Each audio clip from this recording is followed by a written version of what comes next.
കേട്ടിരിക്കാൻ സാധ്യതയുള്ള ദൈവം ചരിത്രത്തിൽ അതിശക്തമായി തൻ്റെ മഹിമയ്ക്കായി ഉപയോഗിച്ച ഒരു കർത്താവിൻ്റെ ഭൃത്യനാണ് ജോർജ് മുള്ളർ.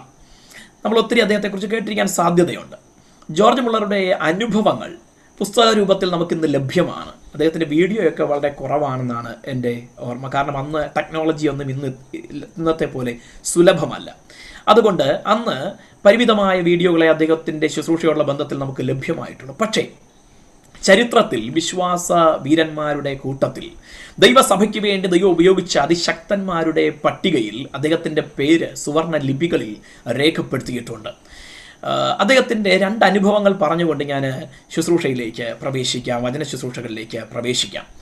ഒരിക്കൽ അദ്ദേഹം പ്രസിദ്ധനായിരിക്കുന്നത് അദ്ദേഹം നടത്തിയ അനാഥശാലകളുടെ ചിൽഡ്രൻസ് ഹോമിൻ്റെ പേരിലാണ്. ഒന്നിലധികം അനാഥശാലകൾ, ആയിരക്കണക്കിന് കുട്ടികളെ 1, 2, 10 കുഞ്ഞുങ്ങളായിട്ട് ആരംഭിച്ച് അത് ആയിരക്കണക്കിന് കുഞ്ഞുങ്ങളായി പല ഭാഗങ്ങളിലായി 3-4 ഇടങ്ങളിലായി വ്യാപിച്ച ഒരു ശുശ്രൂഷയാക്കി ദൈവം രൂപാന്തരപ്പെടുത്തിയ ഒരു ശുശ്രൂഷയായിരുന്നു അദ്ദേഹത്തിൻ്റേത്. അതിനോടുള്ള ബന്ധത്തിൽ ഒരിക്കൽ സംഭവിച്ച ഒരു കാര്യം ഇങ്ങനെയാണ്. തൻ്റെ ആ അനാഥ മന്ദിരങ്ങളൊക്കെ, കുഞ്ഞുങ്ങളുടെ ആ ഭവനമൊക്കെ നടത്തുന്ന കാലഘട്ടത്തിൽ, തുടക്കത്തെ സന്ദർഭങ്ങളിൽ, ആദ്യ കാലഘട്ടങ്ങളിൽ അദ്ദേഹത്തിന് ആവശ്യമായ ഫണ്ടില്ലായിരുന്നു. താൻ തന്നെ പലപ്പോഴും ചെറിയ ജോലിയൊക്കെ ചെയ്താണ് ഫണ്ട് കണ്ടെത്തിയിരുന്നത്. അതുപോലെ പലരുടെയും ഔദാര്യങ്ങൾ സ്വീകരിച്ചാണ് കുഞ്ഞുങ്ങളുടെ കാര്യങ്ങൾ നടത്തിയിരുന്നത്. എന്നാൽ ഒരു ദിവസം, അതുപോലുള്ള നിരവധി അനുഭവങ്ങളുണ്ടെങ്കിലും അതിൽ ഒരു ദിവസത്തെ സംഭവം ഇങ്ങനെയാണ്. രാവിലെ കുഞ്ഞുങ്ങൾ ഭക്ഷണത്തിനായി അവരുടെ തീന്മേശയല്ല, തറയിൽ, നമ്മുടെ ഇന്നത്തെ പോലെ പായുടെ സംവിധാനമല്ല, അവരുടെ സംസ്കാരം അനുസരിച്ച് മറ്റൊരു രീതിയിൽ അവർ ഹാളിൽ വന്ന് നിരന്ന് ഇരിക്കുകയാണ്. 100 കണക്കിന് കുഞ്ഞുങ്ങൾ അന്നുണ്ട്. അവരുടെ മുന്നിൽ അവർ ഭക്ഷണത്തിനായി വരുമ്പോൾ അവരിൽ ചിലർ പറഞ്ഞു, ഇന്ന് നമുക്ക് ബ്രേക്ക്ഫാസ്റ്റിന്, പ്രഭാത ഭക്ഷണത്തിന്, പ്രാതലിന് ഒന്നും ഉണ്ടെന്ന് തോന്നുന്നില്ല. കാരണം സാധാരണഗതിയിൽ നാം ഈ ഹാളിലേക്ക് വരുമ്പോൾ, പരിസരത്തേക്ക് വരുമ്പോൾ തന്നെ ആ ഉണ്ടാക്കിയിരിക്കുന്ന ഭക്ഷണത്തിൻ്റെ മണം നമ്മുടെ മൂക്കിലേക്ക് വരുന്നത് നമ്മൾ അനുഭവിച്ചിട്ടുണ്ട്. നിങ്ങൾ ഉപവാസത്തോടെ ഇരിക്കുന്നെങ്കിൽ ക്ഷമിക്കുക ഭക്ഷണത്തിൻ്റെ കാര്യം പറയുന്നതിൽ. എന്നാൽ ഇതും ഒരു പരീക്ഷയാണ്, പ്രലോഭനമല്ല, ടെസ്റ്റാണ്. നിങ്ങൾ അതിജീവിക്കുമെന്ന് അറിയാൻ വേണ്ടി കൂടെ. ഹല്ലേലൂയ. ഓക്കെ, അപ്പോൾ കുഞ്ഞുങ്ങൾ പറഞ്ഞു ഇന്നുണ്ടെന്ന് തോന്നുന്നില്ല. കാരണം അവർക്കത് ഇടയ്ക്കിടയ്ക്കുള്ള അനുഭവമാണ്. ചില ദിവസങ്ങളിൽ ഇതുപോലെ ഭക്ഷണം കിട്ടാൻ താമസിക്കുകയൊക്കെ ചെയ്ത അനുഭവങ്ങൾ അവർക്കുണ്ട്. അതുകൊണ്ട് അവർ ഊഹിച്ചു ഇന്ന് ഭക്ഷണം ഉണ്ടായിരിക്കാൻ സാധ്യതയില്ല. അവർ പതിവ് പോലെ ചെന്നു. അവരവരുടെ പാത്രങ്ങൾ എടുത്തു, അത് കഴുകി വൃത്തിയാക്കി തുടച്ച് അവരുടെ സ്ഥാനങ്ങളിൽ വന്നിരുന്നു. ഇച്ചിരി കഴിഞ്ഞപ്പോൾ ജോർജ് മുള്ളർ അവിടേക്ക് വന്നിട്ട് പറഞ്ഞു, കുഞ്ഞുങ്ങളെ, ഇന്ന് ഇതുവരെയും നമുക്ക് ഇപ്പോൾ കഴിക്കേണ്ട ഭക്ഷണം ഇവിടെ എത്തിയിട്ടില്ല. അതിൻ്റെ അർത്ഥം ഭക്ഷണം ഇല്ലെന്നല്ല. നിങ്ങൾ അതേക്കുറിച്ച് ആരും വിഷമിക്കരുത്. ആ ഭക്ഷണം വഴിയിലാണ്, വഴിമധ്യേയാണ്. അതിവിടെ അധികം വൈകാതെ എത്തിച്ചേരും. നമുക്ക് ആ ഭക്ഷണം ദൈവം നമ്മുടെ കയ്യിൽ കൊണ്ടു തന്നതിനായി, നമ്മുടെ പ്ലേറ്റിൽ തന്നതിനായി ദൈവത്തിന് സ്തോത്രം ചെയ്ത് കണ്ണുകളടച്ച് അല്പസമയം ഒന്ന് പ്രാർത്ഥിക്കാമോ? ഇത് അദ്ദേഹം പറഞ്ഞിട്ട് ആ കുഞ്ഞുങ്ങളോട് കണ്ണടയ്ക്കാൻ പറഞ്ഞു. അവർ പ്രാർത്ഥിക്കാനായിട്ട് ആരംഭിച്ചു. അവർ പ്രാർത്ഥിച്ച് ചില മിനിറ്റുകൾ, 4-5 മിനിറ്റുകൾ, നമ്മുടെ ഭക്ഷണത്തിന് മുമ്പിലെ പ്രാർത്ഥന പോലെ അല്ല പാശ്ചാത്യരുടെ പ്രാർത്ഥന. അവരുടെ പ്രഭാത പ്രാർത്ഥനയുടെ പ്രധാന സമയം അവർ തീന്മേശയുടെ മുമ്പിൽ വന്നിരുന്ന് എല്ലാവരെയും ഓർത്ത് സ്തോത്രം ചെയ്ത് പ്രാർത്ഥിച്ച് ഭക്ഷണമൊക്കെ അവിടെ ഇരിക്കുമെങ്കിലും അവർ അവിടെ ഇരുന്ന് കുറേ നേരം പ്രാർത്ഥിച്ചതിന് ശേഷമാണത് പങ്കിടുന്നത്. ഇന്നത്തെ പാശ്ചാത്യരുടെ കാര്യമല്ല ഞാൻ പറയുന്നത്, ഭക്തന്മാരായ പാശ്ചാത്യരുടെ കാര്യമാണ് പറയുന്നത്. അങ്ങനെ കുറച്ച് സമയം അവർ പ്രാർത്ഥിച്ചിട്ട് ആമേൻ പറഞ്ഞപ്പോഴേക്കും അവരുടെ ഗേറ്റ് കടന്ന്, അവിടുത്തെ ആ കോമ്പൗണ്ടിൻ്റെ ഗേറ്റ് കടന്ന് ഒരു വലിയ ട്രക്ക് വരുന്നത് അവർക്ക് കാണുവാനായിട്ട് കഴിഞ്ഞു. ആ ട്രക്ക് വന്നപ്പോഴേക്കും അവരുടെ വാതിൽ തുറന്ന് പുറത്തേക്ക് നോക്കി. അതിൽ പ്രത്യേകിച്ച് അവർക്കൊന്നും മനസ്സിലാക്കാനായിട്ട് കഴിഞ്ഞില്ല. എന്നാൽ ആ ട്രക്കിൽ നിന്നൊരു ഡ്രൈവർ ഇറങ്ങിയിട്ട് അവിടേക്ക് വന്നിട്ട് പറഞ്ഞു, സർ, ഇവിടെ ഒരു അനാഥ മന്ദിരമുണ്ടെന്നറിഞ്ഞിട്ട് ഞങ്ങൾ ഇവിടുത്തെ കുഞ്ഞുങ്ങൾക്ക് ഭക്ഷണം കൊടുക്കാനായിട്ട് വന്നതാണ്. Praise the Lord. ഹല്ലേലൂയ. ഇത് ജോർജ് മുള്ളർ പറഞ്ഞിട്ട് അദ്ദേഹത്തോട് ചോദിച്ചു, എന്താണ് വാസ്തവത്തിൽ സംഭവിച്ചത്? അദ്ദേഹം ഇങ്ങനെ പറഞ്ഞു, ഞങ്ങൾ ഈ ഭക്ഷണം വേറൊരു വലിയ പാർട്ടി നടക്കുന്ന ഇടത്തേക്ക് ഓർഡർ ചെയ്തതനുസരിച്ച് ഞങ്ങൾ പാകം ചെയ്ത് കൊണ്ടുപോകുന്ന വഴിയായിരുന്നു. പക്ഷേ വഴിമധ്യേ ഞങ്ങളുടെ ട്രക്ക് കേടായി. അതിനെ റിപ്പയർ ചെയ്തെടുക്കാൻ 1 മണിക്കൂറിലധികം വേണ്ടി വന്നു. അതേസമയം ഞങ്ങൾക്ക് സമയത്തിന് അവിടെ എത്താൻ കഴിയാത്തതുകൊണ്ട് ഞങ്ങൾ ഞങ്ങളുടെ സഹപ്രവർത്തകരുമായി ബന്ധപ്പെട്ട് അവിടെ എത്തിക്കേണ്ട ഭക്ഷണം വേറെ ചില സ്ഥലങ്ങളിൽ നിന്ന് 2-3 ഇടങ്ങളിൽ നിന്നായി എത്തിച്ചു.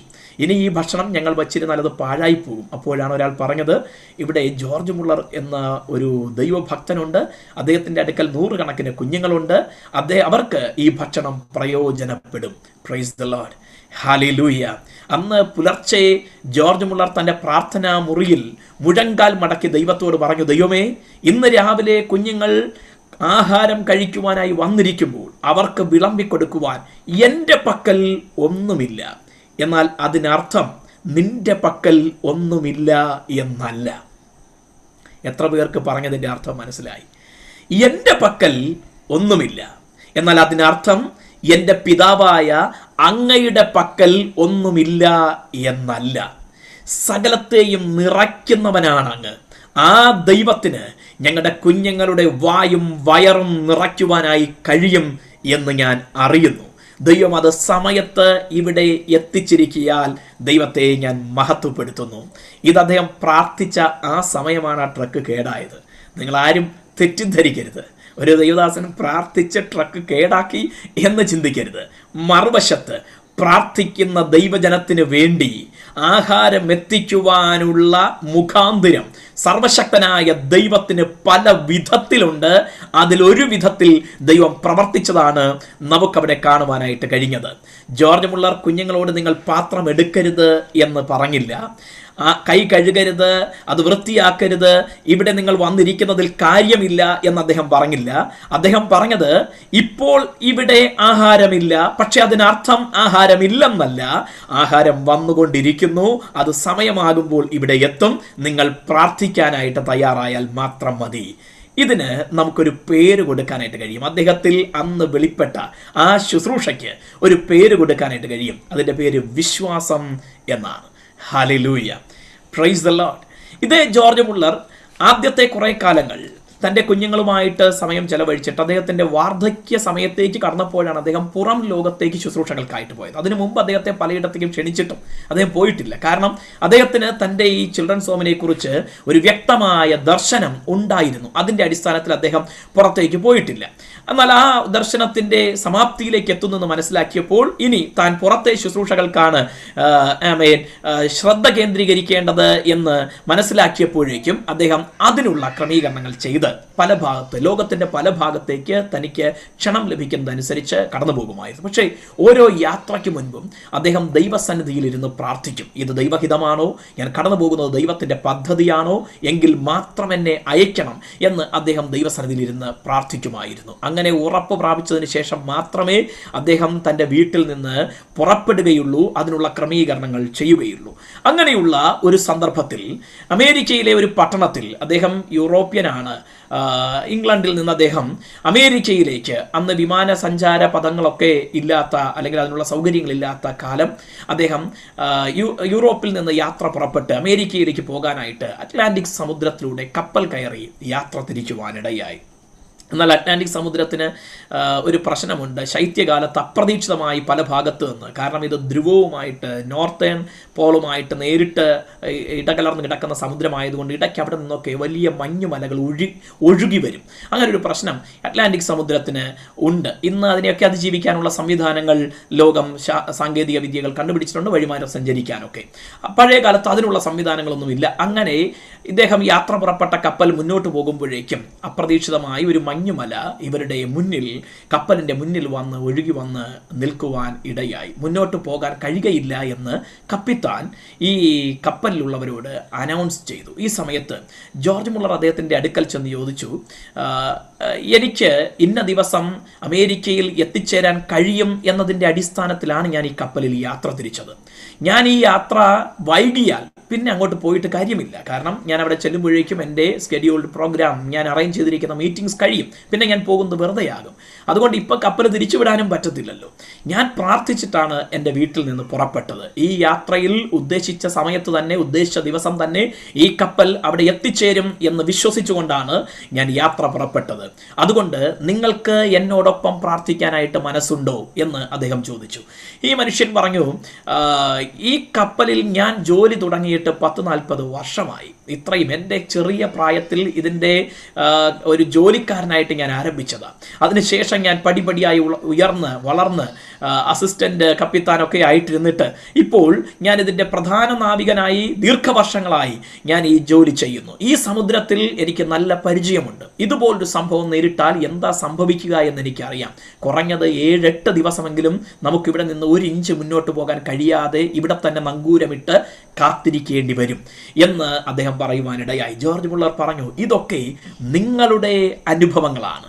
ഞാൻ ഇതുവരെ ഈ സമുദ്രത്തിൽ ഇങ്ങനൊരു അനുഭവം നേരിട്ടിട്ടില്ല. എന്നാൽ എൻ്റെ ജീവിതത്തിൽ ഈ കപ്പലിൻ്റെ സഞ്ചാരപഥത്തെ തടഞ്ഞുകൊണ്ട് ഈ ഹിമാനി, ഈ മഞ്ഞുമല വന്നു നിൽക്കുന്നത് ആദ്യത്തെ അനുഭവമാണ്.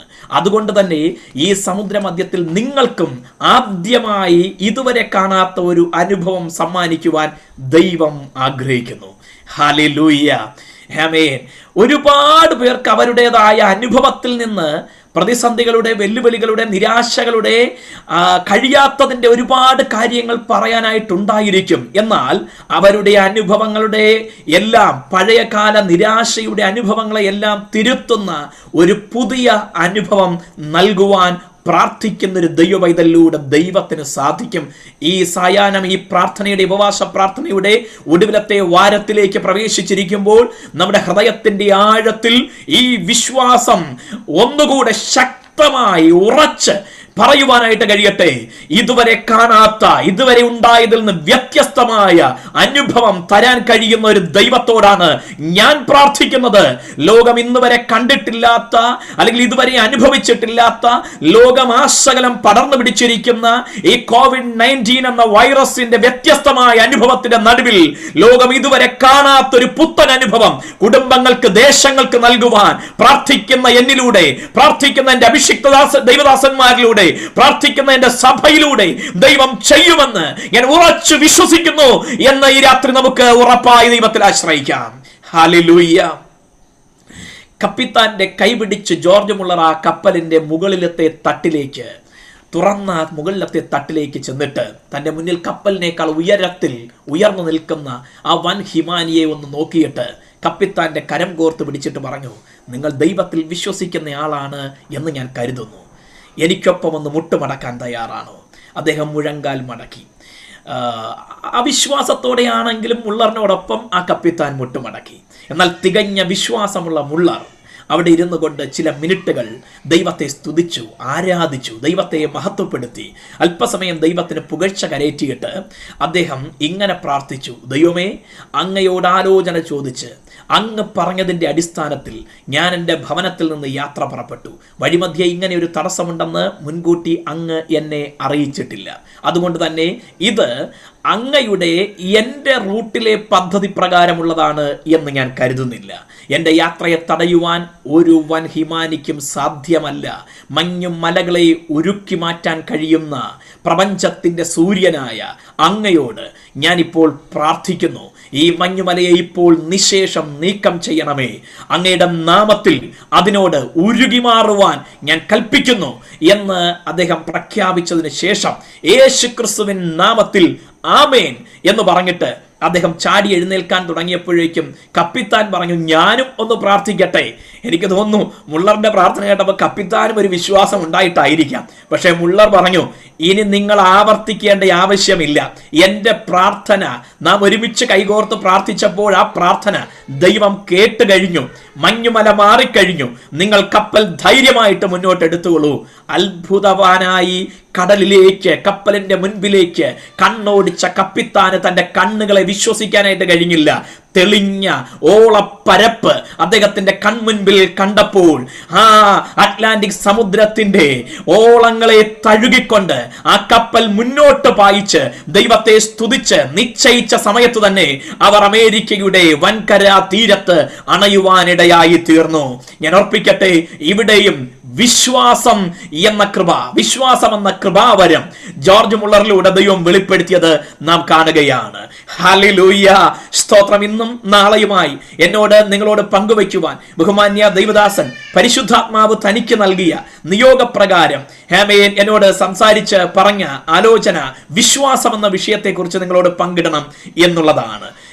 ഈ രണ്ട് അനുഭവങ്ങൾ നമ്മുടെ ഹൃദയത്തോട് മറക്കാതെ ചേർത്ത് പിടിച്ചുകൊണ്ട് നമ്മുടെ വിഷയത്തിലേക്ക് നമുക്ക് തിരുവെഴുത്തിലേക്ക് പ്രവേശിക്കാം. പത്രോസ് അപ്പോസ്തലൻ എഴുതിയ 2-ാം ലേഖനം 1-ാം അധ്യായത്തിന്റെ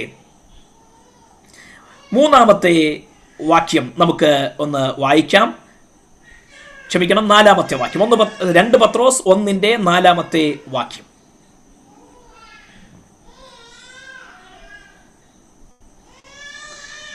വായിക്കാനായിട്ട് ആരെങ്കിലും ഉണ്ടോ? ഇല്ലെങ്കിൽ no problem, praise the Lord.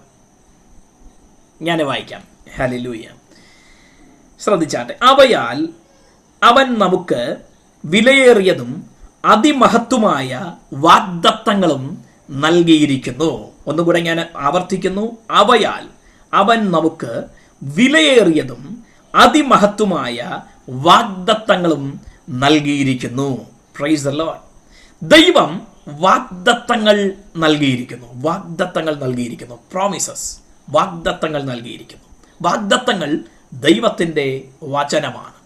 ഇന്ന് രാത്രി എത്ര പേർ വിശ്വസിക്കുന്നു ഈ വാഗ്ദത്തങ്ങൾ ഞാൻ എൻ്റെ ജീവിതത്തിൽ, എൻ്റെ കുടുംബത്തിൽ, എൻ്റെ സഭയിൽ, എൻ്റെ ദേശത്തിൽ, ഈ തലമുറയിൽ ഞാൻ കൈവശമാക്കും, ഞാൻ അത് അനുഭവിക്കും? Hallelujah, praise the Lord. നമ്മുടെ ദൈവം വാഗ്ദത്തങ്ങളുടെ ദൈവമാണ്. ദൈവത്തിൻ്റെ പ്രത്യേകതകൾ തന്നെ ഹീസ് ഗോഡ് ഓഫ് പ്രോമിസസ്. വാഗ്ദത്തങ്ങളുടെ ദൈവമാണ്. ദൈവം വെറും വാക്ക് പറഞ്ഞങ്ങ് വിടുന്ന ദൈവമല്ല, പറഞ്ഞത് ചെയ്യുവാൻ സർവശക്തനാണ്. ദൈവത്തിൻ്റെ വാക്കുകളെ വിശ്വസിച്ച ഭക്തന്മാരുടെ വലിയൊരു ചരിത്രം, വലിയൊരു നിര വേദപുസ്തകത്തിലുടനീളം നമുക്ക് കാണാൻ കഴിയുന്നുണ്ട്. എബ്രായ ലേഖനം 11-ാം അധ്യായം തന്നെ രചിച്ചിരിക്കുന്നത് അങ്ങനെ വിശ്വസിച്ച് ദൈവത്തിൽ നിന്ന് അത് പ്രാപിച്ചവരെക്കുറിച്ച് പറയുവാൻ വേണ്ടിയാണ്. എന്നിട്ട് അവരെയൊക്കെ നമ്മുടെ ചുറ്റും നിർത്തിക്കൊണ്ട് വിശ്വാസത്തിൻ്റെ നായകനെ പരിചയപ്പെടുത്തുന്നത് 12-ാം അധ്യായത്തിൽ നമുക്ക് കാണുവാനായിട്ട് കഴിയുന്നു. ആ കർത്താവ് പൂർത്തി വരുത്തുന്നവൻ കൂടെയാണ്.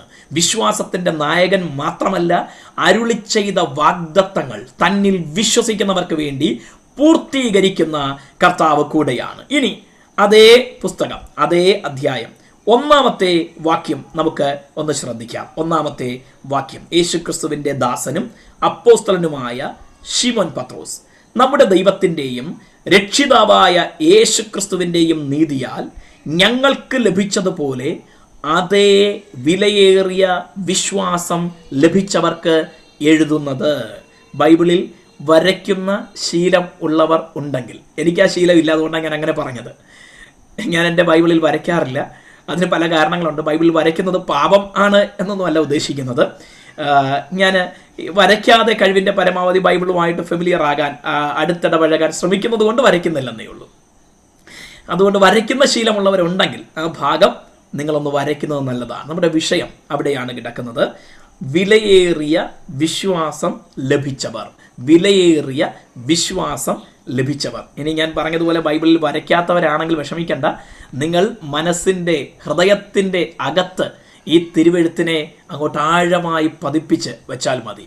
അതേ വിലയേറിയ വിശ്വാസം ലഭിച്ചവർ. നാം ദൈവത്തിൽ നിന്ന് വിലയേറിയ വിശ്വാസം പ്രാപിച്ചവരാണ്. ഈ രാത്രി അതോർത്ത് കരങ്ങളെ ഉയർത്തി കർത്താവിനൊന്ന് സ്തോത്രവും മഹത്വവും ആരാധനയും അർപ്പിക്കാം. ഹല്ലേലൂയ, പ്രൈസ് ദി ലോർഡ്. വിലയേറിയ വിശ്വാസം ലഭിച്ചവർ. നമ്മുടെ വിശ്വാസത്തിൻ്റെ പേര് വിലയേറിയ വിശ്വാസം. ആമേൻ. അത് പ്രാപിച്ച നമ്മെ ഓർത്ത് ദൈവം സന്തോഷിക്കുന്നു, സ്വർഗം സന്തോഷിക്കുന്നു. ആ ദൈവത്തെ നമുക്ക് മഹത്വപ്പെടുത്തുവാനായിട്ട് കർത്താവ് സഹായിക്കുമാറാകട്ടെ. വിശ്വാസം എന്ന വിഷയം ഈ രാത്രി മുതൽ ഇന്നും നാളെയുമായി ഞാൻ നിങ്ങളുമായി പങ്കിടുമ്പോൾ നമ്മുടെ കുറിവാക്യം അതാണ്. 2 പത്രോസ് 1-ാം അധ്യായം 1-ാമത്തെ വാക്യം. വിലയേറിയ വിശ്വാസം.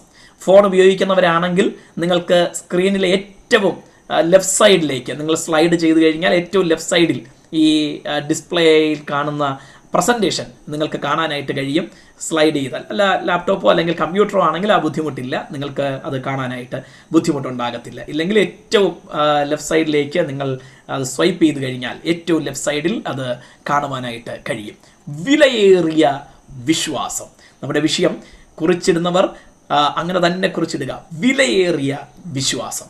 ആമേൻ, ഹല്ലേലൂയ, പ്രൈസ് ദി ലോർഡ്. എന്തുകൊണ്ട് ഈ വിശ്വാസം വിലയേറിയത് ആയിരിക്കുന്നു? എന്തുകൊണ്ട് നമുക്ക് ലഭിച്ച വിശ്വാസം വിലയേറിയത് ആയിരിക്കുന്നു? ഉത്തരം: 1, ഇത് തന്നത് സർവപ്രപഞ്ചത്തിൻ്റെയും നാഥനായ ദൈവമാണ്.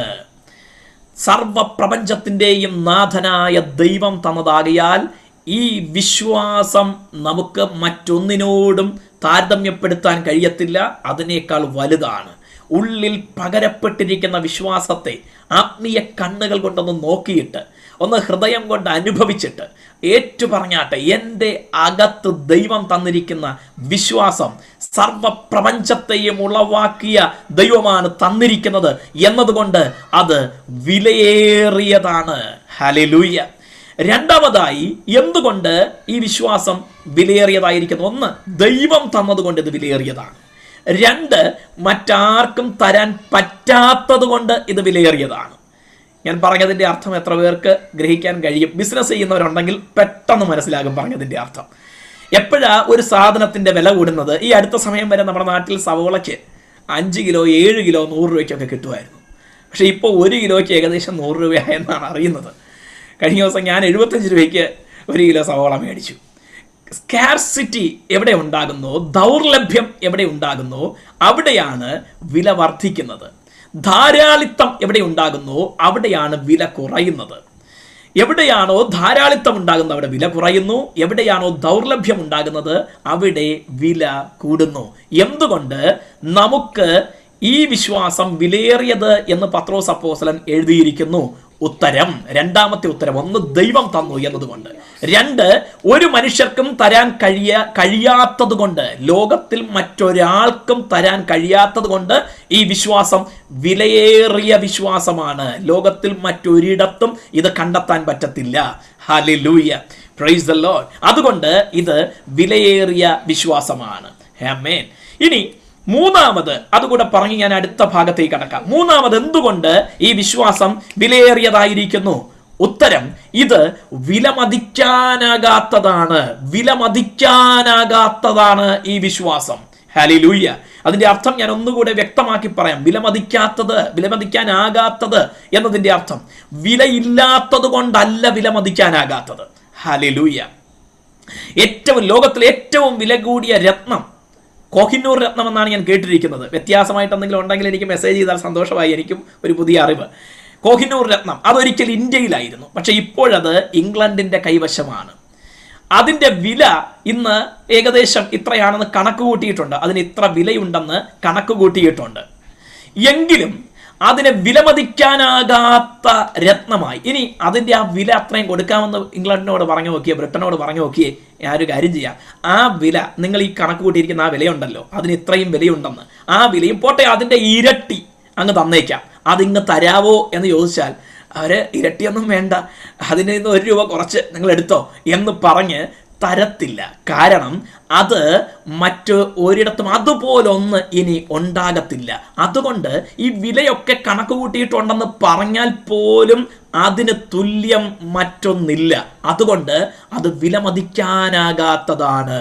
നമ്മുടെ അകത്ത് പകരപ്പെട്ടിരിക്കുന്ന വിശ്വാസത്തോട് താരതമ്യം ചെയ്യാൻ കഴിയുന്ന മറ്റൊന്നും ഈ ഉലകത്തിൽ ഇല്ലാത്തതിനാൽ ഇത് വിലമതിക്കാനാകാത്തതാകയാൽ ഇത് വിലയേറിയ വിശ്വാസമാണ്. ഹല്ലേലൂയ. രക്ഷിക്കപ്പെട്ട ഓരോ ദൈവമക്കളും ഇന്ന് രാത്രിയിൽ നിങ്ങളുടെ ഹൃദയത്തിൻ്റെ അകത്ത് ദൈവം തന്നിരിക്കുന്ന വിശ്വാസത്തിൻ്റെ വിലയെക്കുറിച്ച് ബോധവാന്മാരാകണം. അത് വിലമതിക്കാനാകാത്തതാണ്. സൗജന്യമായി ദൈവം തന്നു, ദാനമായി ദൈവം തന്നു എന്നതുകൊണ്ട് വിലയില്ല എന്ന് കരുതരുത്. നിങ്ങളുടെ ആയുഷ്കാലം മുഴുവൻ അധ്വാനിച്ചാൽ നേടാനാകാത്തത്, നിങ്ങളുടെ പാരമ്പര്യ സ്വത്ത് മുഴുവനും കൊടുത്താൽ നേടാനാകാത്തത്. പണ്ഡിറ്റ് ജവഹർലാൽ നെഹ്റു ബ്രിട്ടീഷുകാരോട് ഒരിക്കൽ പറഞ്ഞെന്ന്, ഈ ഇന്ത്യ മഹാരാജ്യത്തെ നിങ്ങൾ എനിക്ക് വിലയ്ക്ക് തരാമോ? ഞാൻ അതിന് വേണ്ട പണം, വെൽത്ത് ഞാൻ നിങ്ങൾക്ക് അങ്ങ് തന്നേക്കാം. അത്രയും സമ്പന്നനായിരുന്നു അദ്ദേഹത്തിന്റെ കുടുംബമെന്നാണ് പറഞ്ഞതിന്റെ മറ്റൊരു അർത്ഥം. എനിവേ, രാഷ്ട്രീയ വിഷയമൊന്നും അല്ലാത്തതുകൊണ്ട് ഞാൻ അവിടെ കടക്കുന്നില്ല. എന്ന് പറഞ്ഞാൽ ഈ ഇന്ത്യ മഹാരാജ്യത്തെ മുഴുവനും ഞാൻ വിലയ്ക്ക് വാങ്ങാം, അങ്ങനെയെങ്കിലും ഇതിനൊരു സ്വാതന്ത്ര്യം വരുത്താനായിട്ട് കഴിയുമെങ്കിൽ നന്നായിരുന്നു എന്ന് ആഗ്രഹിച്ചുകൊണ്ട് അദ്ദേഹം പറയുവാനിടയായി. ഇന്ന് രാത്രിയിൽ ഞാൻ ഓർപ്പിക്കട്ടെ, ഈ പ്രപഞ്ചം മുഴുവനും മറുവിലയായി കൊടുത്താലും അതിന് മതിവരാത്ത വിശ്വാസമാണ് നിങ്ങളുടെ കൊച്ചു ഹൃദയത്തിന്റെ ഉള്ളിൽ. ഈ മുഷ്ടി ചുരുട്ടി പിടിച്ചാൽ വരുന്ന വലിപ്പമുള്ള മാംസഹൃദയമല്ല ഞാൻ ഉദ്ദേശിക്കുന്നത്. വേദപുസ്തകത്തിൽ പറഞ്ഞിരിക്കുന്ന വിശ്വാസത്തിന്റെ ഈറ്റില്ലമായ, വിശ്വാസം കുടിയിരിക്കുന്ന ക്ഷേത്രമായ ആത്മീയ ഹൃദയത്തിന്റെ അകത്ത് പകരപ്പെട്ടിരിക്കുന്ന വിശ്വാസം ഈ പ്രപഞ്ചത്തിൽ മറ്റൊന്നും കൊടുത്താൽ മതിവരത്തില്ല എന്ന് തിരിച്ചറിഞ്ഞ് ദൈവത്തെ നമുക്ക് ഇന്ന് രാത്രി ഒന്ന് സ്തുതിക്കുവാനും മഹിമപ്പെടുത്തുവാനും ആരാധിക്കുവാനുമായി കഴിയട്ടെ. ഹല്ലേലൂയ. റിമനധൂരമനഗടഗന ഹബ്ദനഭൗഷമനഗടഗനഗംധുന. ഹല്ലേലൂയ, ഹല്ലേലൂയ, ആമേൻ. അപ്പോൾ ഇനി ആരും ഉള്ളിൽ മനസ്സുകൊണ്ട് വിഷമിക്കരുത്, എനിക്കൊരു വിലയും ഇല്ലെന്ന് ചിന്തിക്കരുത്. ലോകം നിന്നെ വിലമതിച്ചില്ലെങ്കിൽ ദൈവം നിനക്ക് തന്നിരിക്കുന്ന വിലയുണ്ടല്ലോ, ഈ പ്രപഞ്ചത്തെക്കാൾ വലിയ വിലയാണ് ദൈവവൈതലേ.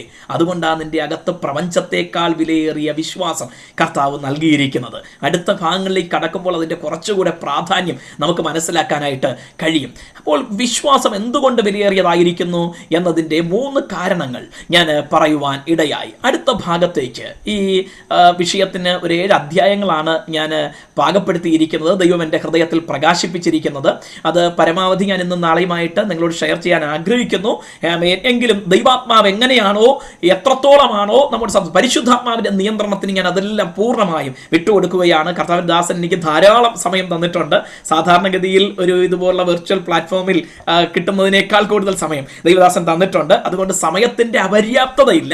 പക്ഷേ ദൈവദാസന്മാർക്ക് അല്ലെങ്കിൽ വചനം ശുശ്രൂഷിക്കുന്ന ഏവർക്കും അറിയാം, നമുക്ക് ഒരിക്കലും നമ്മൾ സംസാരിക്കുന്ന വിഷയം, ദൈവത്തിന്റെ പരിശുദ്ധാത്മാവ് നയിച്ച് സംസാരിക്കുന്ന വിഷയം പൂർത്തീകരിക്കാൻ നമുക്ക് കഴിയത്തില്ല. വേദപുസ്തകത്തിലെ പല പുസ്തകങ്ങളും, അപ്പോസ്തല പ്രവൃത്തികളുടെ പുസ്തകം ആമേൻ പറഞ്ഞ് അവസാനിപ്പിച്ചിട്ടില്ല. കാരണം അത് അവിടെ കൊണ്ട് തീരുന്നില്ല, ആ പ്രവൃത്തി തുടർന്നുകൊണ്ടേ ഇരിക്കുകയാണ്. എന്ന് പറഞ്ഞതുപോലെ തന്നെ ഒരു സന്ദേശങ്ങളും പൂർണ്ണമാകുന്നില്ല. മാനുഷികമായ നമ്മുടേതായ സമയം കൊണ്ടോ നമ്മുടേതായ ഒന്നും കൊണ്ട് പൂർണ്ണമാകും. അത് നമ്മുടെ ഹൃദയത്തിൽ തുടർന്നും സംസാരിച്ചു കൊണ്ടേയിരിക്കുന്നു, നമ്മുടെ മനസ്സുകളിൽ തുടർന്നും ഇടപെട്ടുകൊണ്ടേയിരിക്കുന്നു.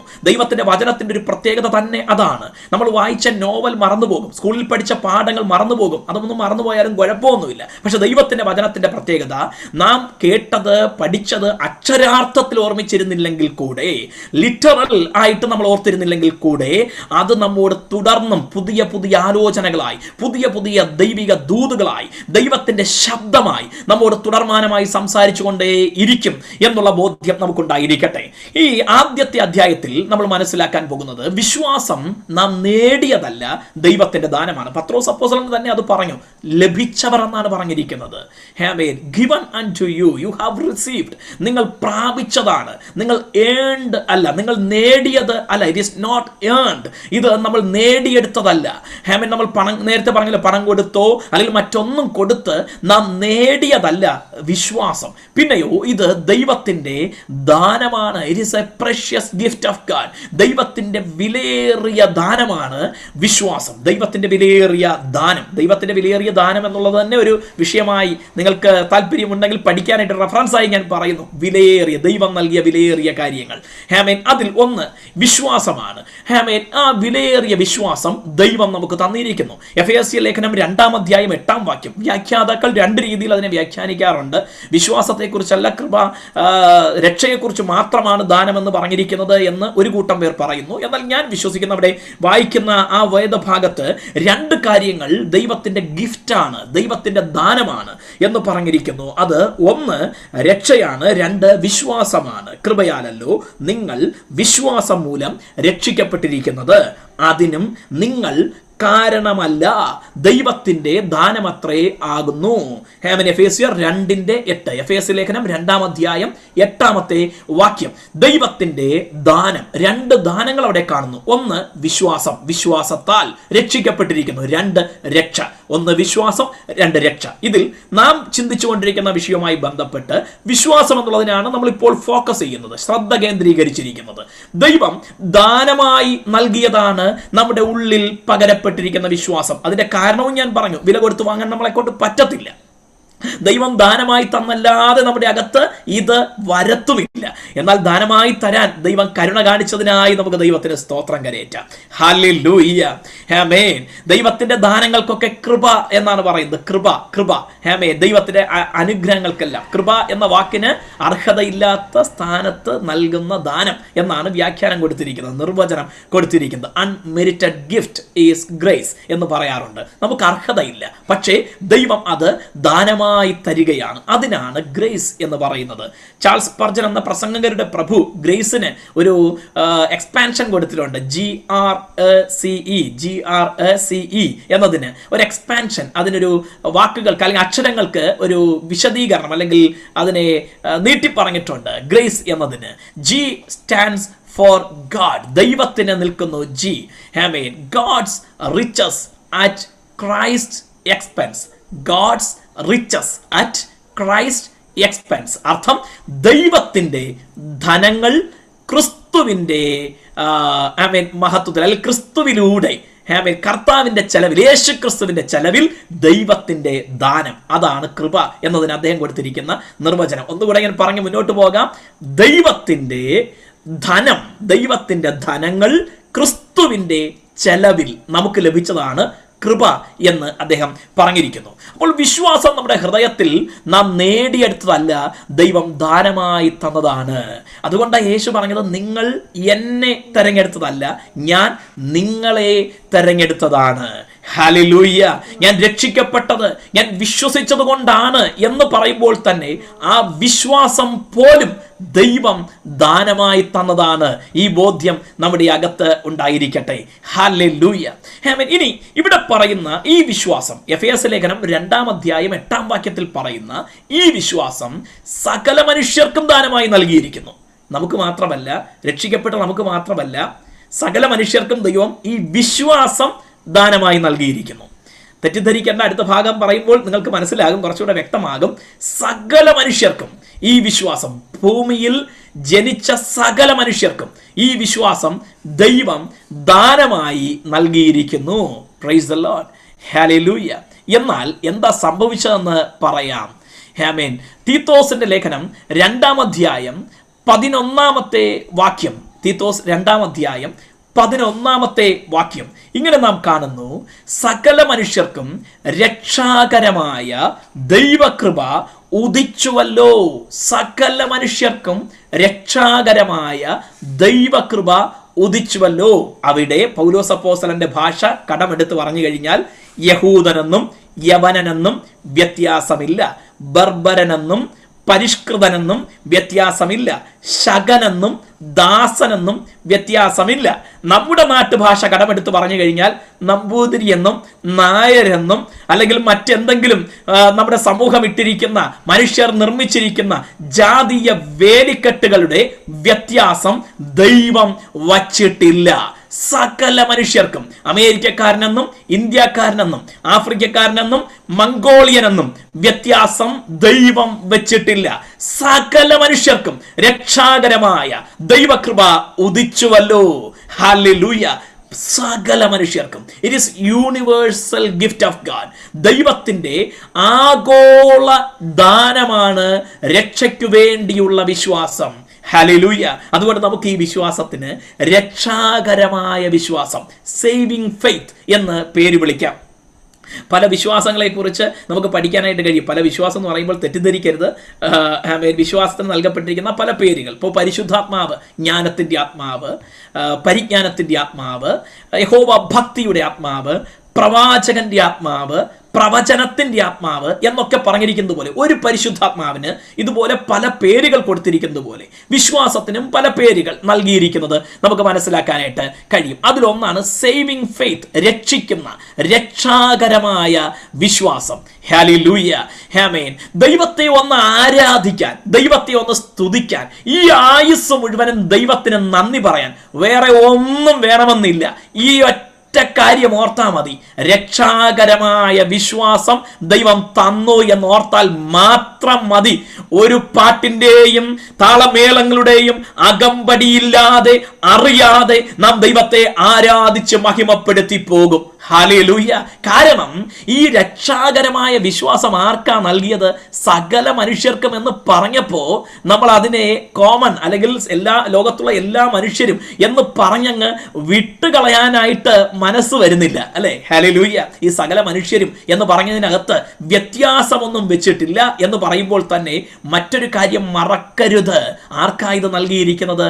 നിന്ദ്യരായ, നീചപാപികളായ, അയോഗ്യരായ, ദൈവത്തിന്റെ ശത്രുക്കളായ, അഭക്തന്മാരായ, അനീതി നിറഞ്ഞു നിന്ന, ഇരുട്ടിന്റെ പക്ഷത്തു നിന്ന് പിശാചിന്റെ അടിമത്തത്തിലായിരുന്ന, അന്ധകാരത്തിന്റെ ചങ്ങലകളാൽ ബന്ധിക്കപ്പെട്ടിരുന്ന, അസാൻമാർഗിക പാരമ്പര്യ മുഖങ്ങളിൽ ആയിരുന്ന എന്ന് വേണ്ട വിശേഷിപ്പിച്ചാൽ തീരാത്ത വാക്കുകൾ മതി വരാതെ വണ്ണം നീചമായിരുന്ന അവസ്ഥയിലുള്ളവരുടെ നേരെയാണ് ദൈവം ഈ രക്ഷാകരമായ വിശ്വാസത്തിന്റെ കൃപയെ ഉദിപ്പിച്ചു നിർത്തുവാനിടയായത്. ഹല്ലേലൂയ. ഇതിനകത്ത് ഞാനും നിങ്ങളും ഉൾപ്പെട്ടിരുന്നില്ല എന്ന് ആർക്കെങ്കിലും അവകാശപ്പെടാനായിട്ട് കഴിയുമോ? ആമേൻ. റോമാലേഖനം 1 മുതൽ 3 വരെയുള്ള അധ്യായങ്ങളിൽ അപ്പോസ്തലനായ പൗലോസ് പറയുകയാണ്, 1, 2, 3 അധ്യായങ്ങളിൽ യഹൂദന്മാരാകട്ടെ യവനന്മാരാകട്ടെ സകലരും ഒരുപോലെ ദൈവ തേജസ്സില്ലാത്തവരായി പാപത്തിന്റെ കീഴിൽ ആയിരിക്കുന്നു. അതുകൊണ്ട് യഹൂദന് പ്രത്യേകിച്ച് വിശേഷതയൊന്നുമില്ല, ജാതികൾക്ക് പ്രത്യേകിച്ച് വിശേഷതയൊന്നുമില്ല. രക്ഷിക്കപ്പെടണമെങ്കിൽ ആകാശത്തിന്റെ കീഴിൽ മനുഷ്യരുടെ ഇടയിൽ നൽകപ്പെട്ടിരിക്കുന്ന ഏക നാമം, അത് യേശുക്രിസ്തുവിന്റെ നാമം മാത്രം. ആ നാമത്തിൽ വിശ്വസിക്കുന്നവർക്ക് സൗജന്യമായി രക്ഷ, സൗജന്യമായി നീതീകരണം, സൗജന്യമായി ശുദ്ധീകരണം, സൗജന്യമായി ജീവന്റെ പുസ്തകത്തിൽ രജിസ്ട്രേഷൻ. ഹല്ലേലൂയ, ആമേൻ. ദൈവത്തിന്റെ ഈ മഹാകൃപ എത്ര വലുതാണ്! അതാ ഞാൻ പറഞ്ഞത്, മറ്റൊന്നും വേണ്ട ദൈവത്തെ ആരാധിക്കാനായിട്ട്. ഹല്ലേലൂയ, ആമേൻ. നമുക്ക് പാട്ടുകൾ പാടി ദൈവത്തെ ആരാധിക്കാനും സ്തുതിക്കാനും അല്ലെങ്കിൽ മറ്റു പല നിലകൾ ദൈവത്തെ ആരാധിക്കാനും ഒക്കെ കഴിയും. അതിനെക്കുറിച്ചല്ല ഞാൻ പറയുന്നത്. ഇനി വേറെ ഒന്നുമില്ലെങ്കിലും, കൂടെ പാടാൻ ആളില്ലെങ്കിലും, നമുക്കൊപ്പം ഒന്ന് കീബോർഡ് വായിച്ചു തരാൻ പഴയകാലത്തെ അപ്പച്ചന്മാര് ഡ്രം അടിച്ച്, തമ്പേർ അടിച്ച്, ആത്മാവിൽ ആരാധിച്ച ആ അനുഭവത്തിലേക്ക് അല്ലെങ്കിൽ അതുപോലുള്ള സാഹചര്യങ്ങൾ ഇല്ലെങ്കിലും ദൈവത്തെ ആത്മാവിൽ ആരാധിക്കാൻ ഇതൊന്നും ഇല്ലെങ്കിലും സാരമില്ല. ഈ ഒരൊറ്റ കാര്യം ഓർത്താ മതി. ഈ വിശ്വാസം ആർക്കാ ദൈവം തന്നത്? എനിക്ക്. ഞാൻ ആരായിരുന്നു? പൗലോസ് അപ്പോസ്തലൻ പറയുന്നു, ആ പാപികളിൽ ഞാൻ ഒന്നാമൻ. ഹല്ലേലൂയ. വിനയത്തോടെ, വിധേയത്വത്തോടെ, താഴ്മയോടെ ദൈവത്തിന് മുൻപാകെ തന്നെത്താൻ സമർപ്പിച്ചുകൊണ്ട് അപ്പോസ്തലൻ പറയുക, ആ പാപികളിൽ ഞാൻ ഒന്നാമൻ. ഹല്ലേലൂയ. ഇന്ന് രാത്രി നമുക്കൊന്ന് ആ പഴയ ചരിത്രത്തിലേക്കൊന്ന് തിരിഞ്ഞു നോക്കി ഇന്ന് നാം ആയിരിക്കുന്ന ഈ രക്ഷയുടെ അനുഭവത്തിന്, ഈ കൃപയ്ക്ക് ദൈവത്തിനൊന്ന് നന്ദിയോടെ സ്തോത്രം കരയറ്റാനായിട്ട് കഴിയില്ലേ? ഹല്ലേലൂയ. എവിടെയായിരുന്നു, ഇപ്പോൾ എവിടെ ആയിരിക്കുന്നു? പൗലോസ് അപ്പോസ്തലൻ പറയുന്നു, മുൻപേ നിങ്ങൾ ഇരുളായിരുന്നു, ഇപ്പോഴോ നിങ്ങൾ വെളിച്ചമാകുന്നു. മുമ്പേ നിങ്ങൾ അന്യരായിരുന്നു, മുമ്പേ നിങ്ങൾ പരദേശികളായിരുന്നു, ഇപ്പോഴോ നിങ്ങൾ സ്വന്തം ഭവനക്കാരായിരിക്കുന്നു. പത്രോസ് അപ്പോസ്തലൻ പറയുന്നു, ഇപ്പോഴോ നിങ്ങൾ രാജകീയ പുരോഹിത വർഗം, അന്ധകാരത്തിൽ നിന്ന് തന്റെ അത്ഭുത പ്രകാശത്തിലേക്ക് വിളിച്ചവന്റെ സൽഗുണങ്ങളെ ഘോഷിപ്പാൻ തക്കവണ്ണം തെരഞ്ഞെടുക്കപ്പെട്ട ഒരു ജാതി, വിശുദ്ധ ജനം, സ്വന്തം വംശം. ആരുടെ വംശം? ദൈവത്തിന്റെ സ്വന്തം വംശം. ഹല്ലേലൂയ. ഇത് പറയുമ്പോൾ എനിക്ക് വാക്കുകൾ ദീർഘിപ്പിക്കാൻ കഴിയാതെ വണ്ണം ആത്മാവിന്റെ ചലനം ഞാൻ അനുഭവിക്കുകയാണ്. നാം എവിടെയായിരുന്നു, ഇപ്പോൾ എവിടെ ആയിരിക്കുന്നു? ദൈവത്തെ ആരാധിക്കാൻ ഇതിൽ പരം കാരണം മറ്റെന്തുണ്ട്? ഹല്ലേലൂയ.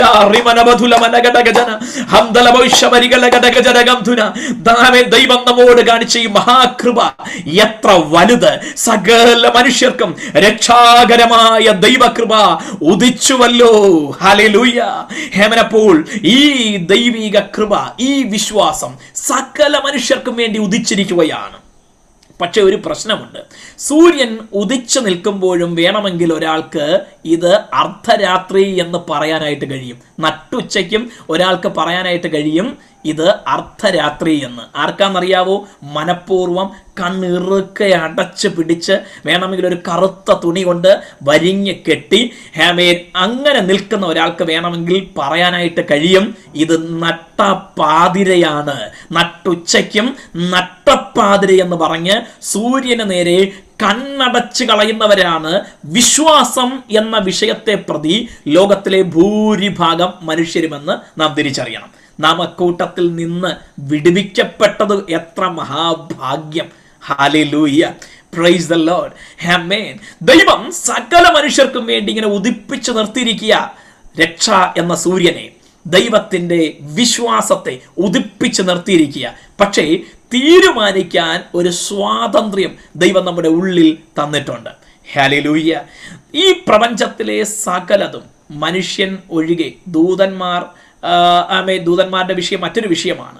ഈ ഭൂമിയിലെ സകലതും ദൈവം പറഞ്ഞാൽ അതേപടി ചോദ്യം ചെയ്യാതെ അനുസരിക്കും. പക്ഷെ മനുഷ്യനൊരു പ്രശ്നമുണ്ട്. 4 വട്ടം പോരാ, 10 വട്ടം ചോദ്യം ചെയ്തിട്ടും വേണമെങ്കിൽ അതങ്ങനെയല്ല എന്ന് പറഞ്ഞിട്ട് പോകുന്ന പുള്ളികളാണ്. പ്രത്യേകിച്ച് മലയാളികളായ ഞാൻ ഉൾപ്പെടുന്ന നമ്മുടെ പ്രത്യേകത. ഹല്ലേലൂയ.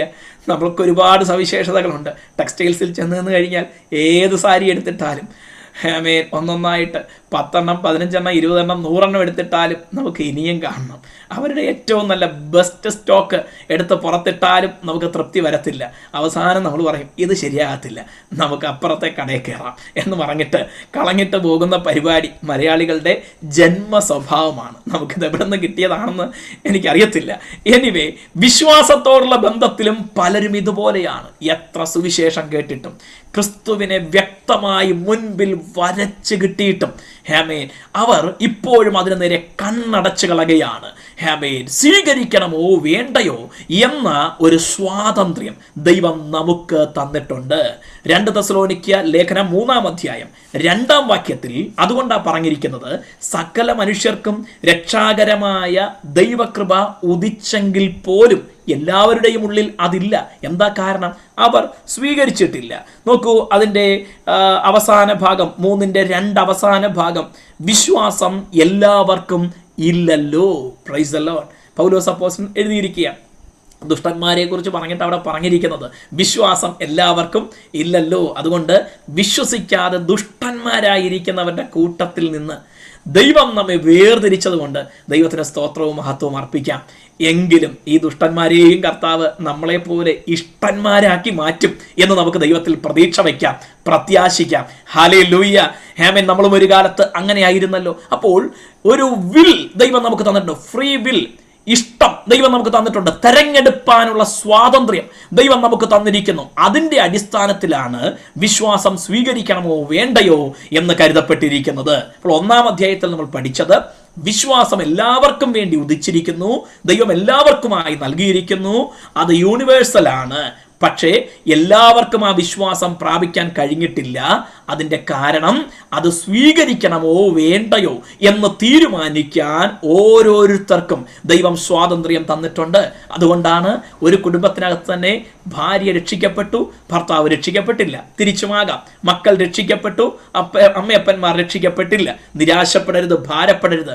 അവരും കൃപയിലേക്ക് നയിക്കപ്പെടാൻ നമുക്ക് അവർക്ക് വേണ്ടി പ്രാർത്ഥിക്കാം. ക്ഷമിക്കണം. ഹല്ലേലൂയ.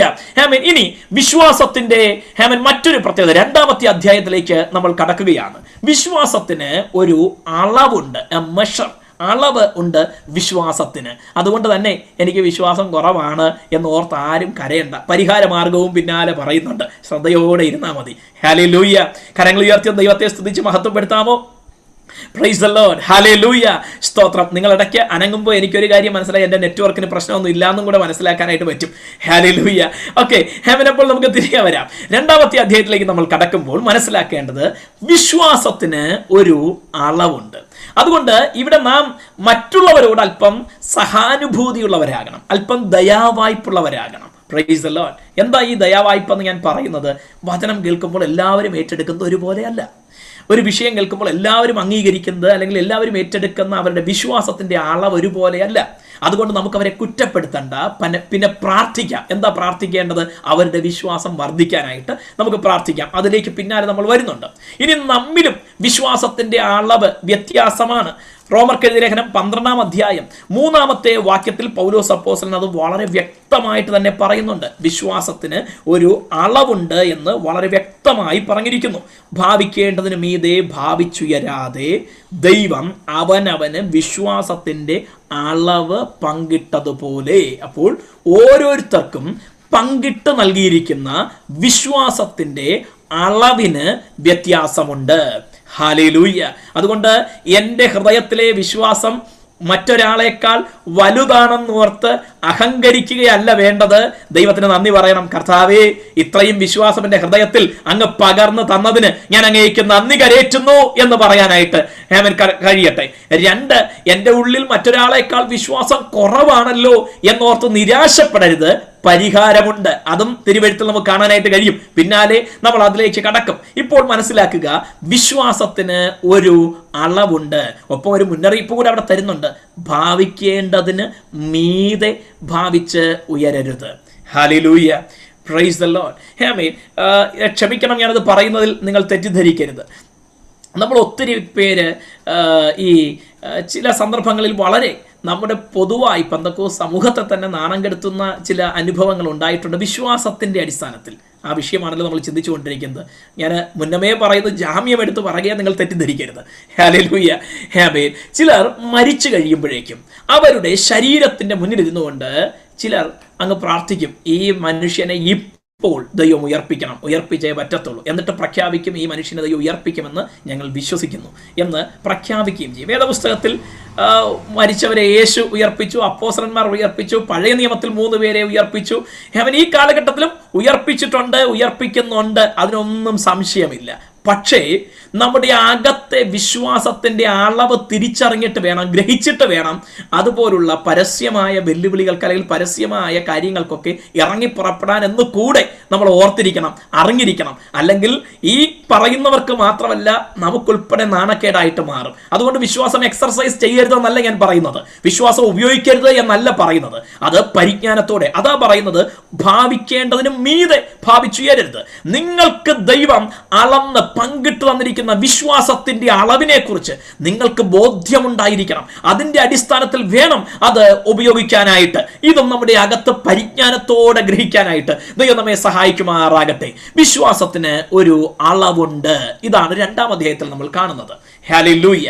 ഇനി ഈ വിശ്വാസം നേരത്തെ ഞാൻ പറഞ്ഞ എഫേസ്യർ 2:8 പറഞ്ഞിരിക്കുന്ന വിശ്വാസം രക്ഷാകരമായ വിശ്വാസമാണ്, സേവിംഗ് ഗ്രേസ് ആണ്.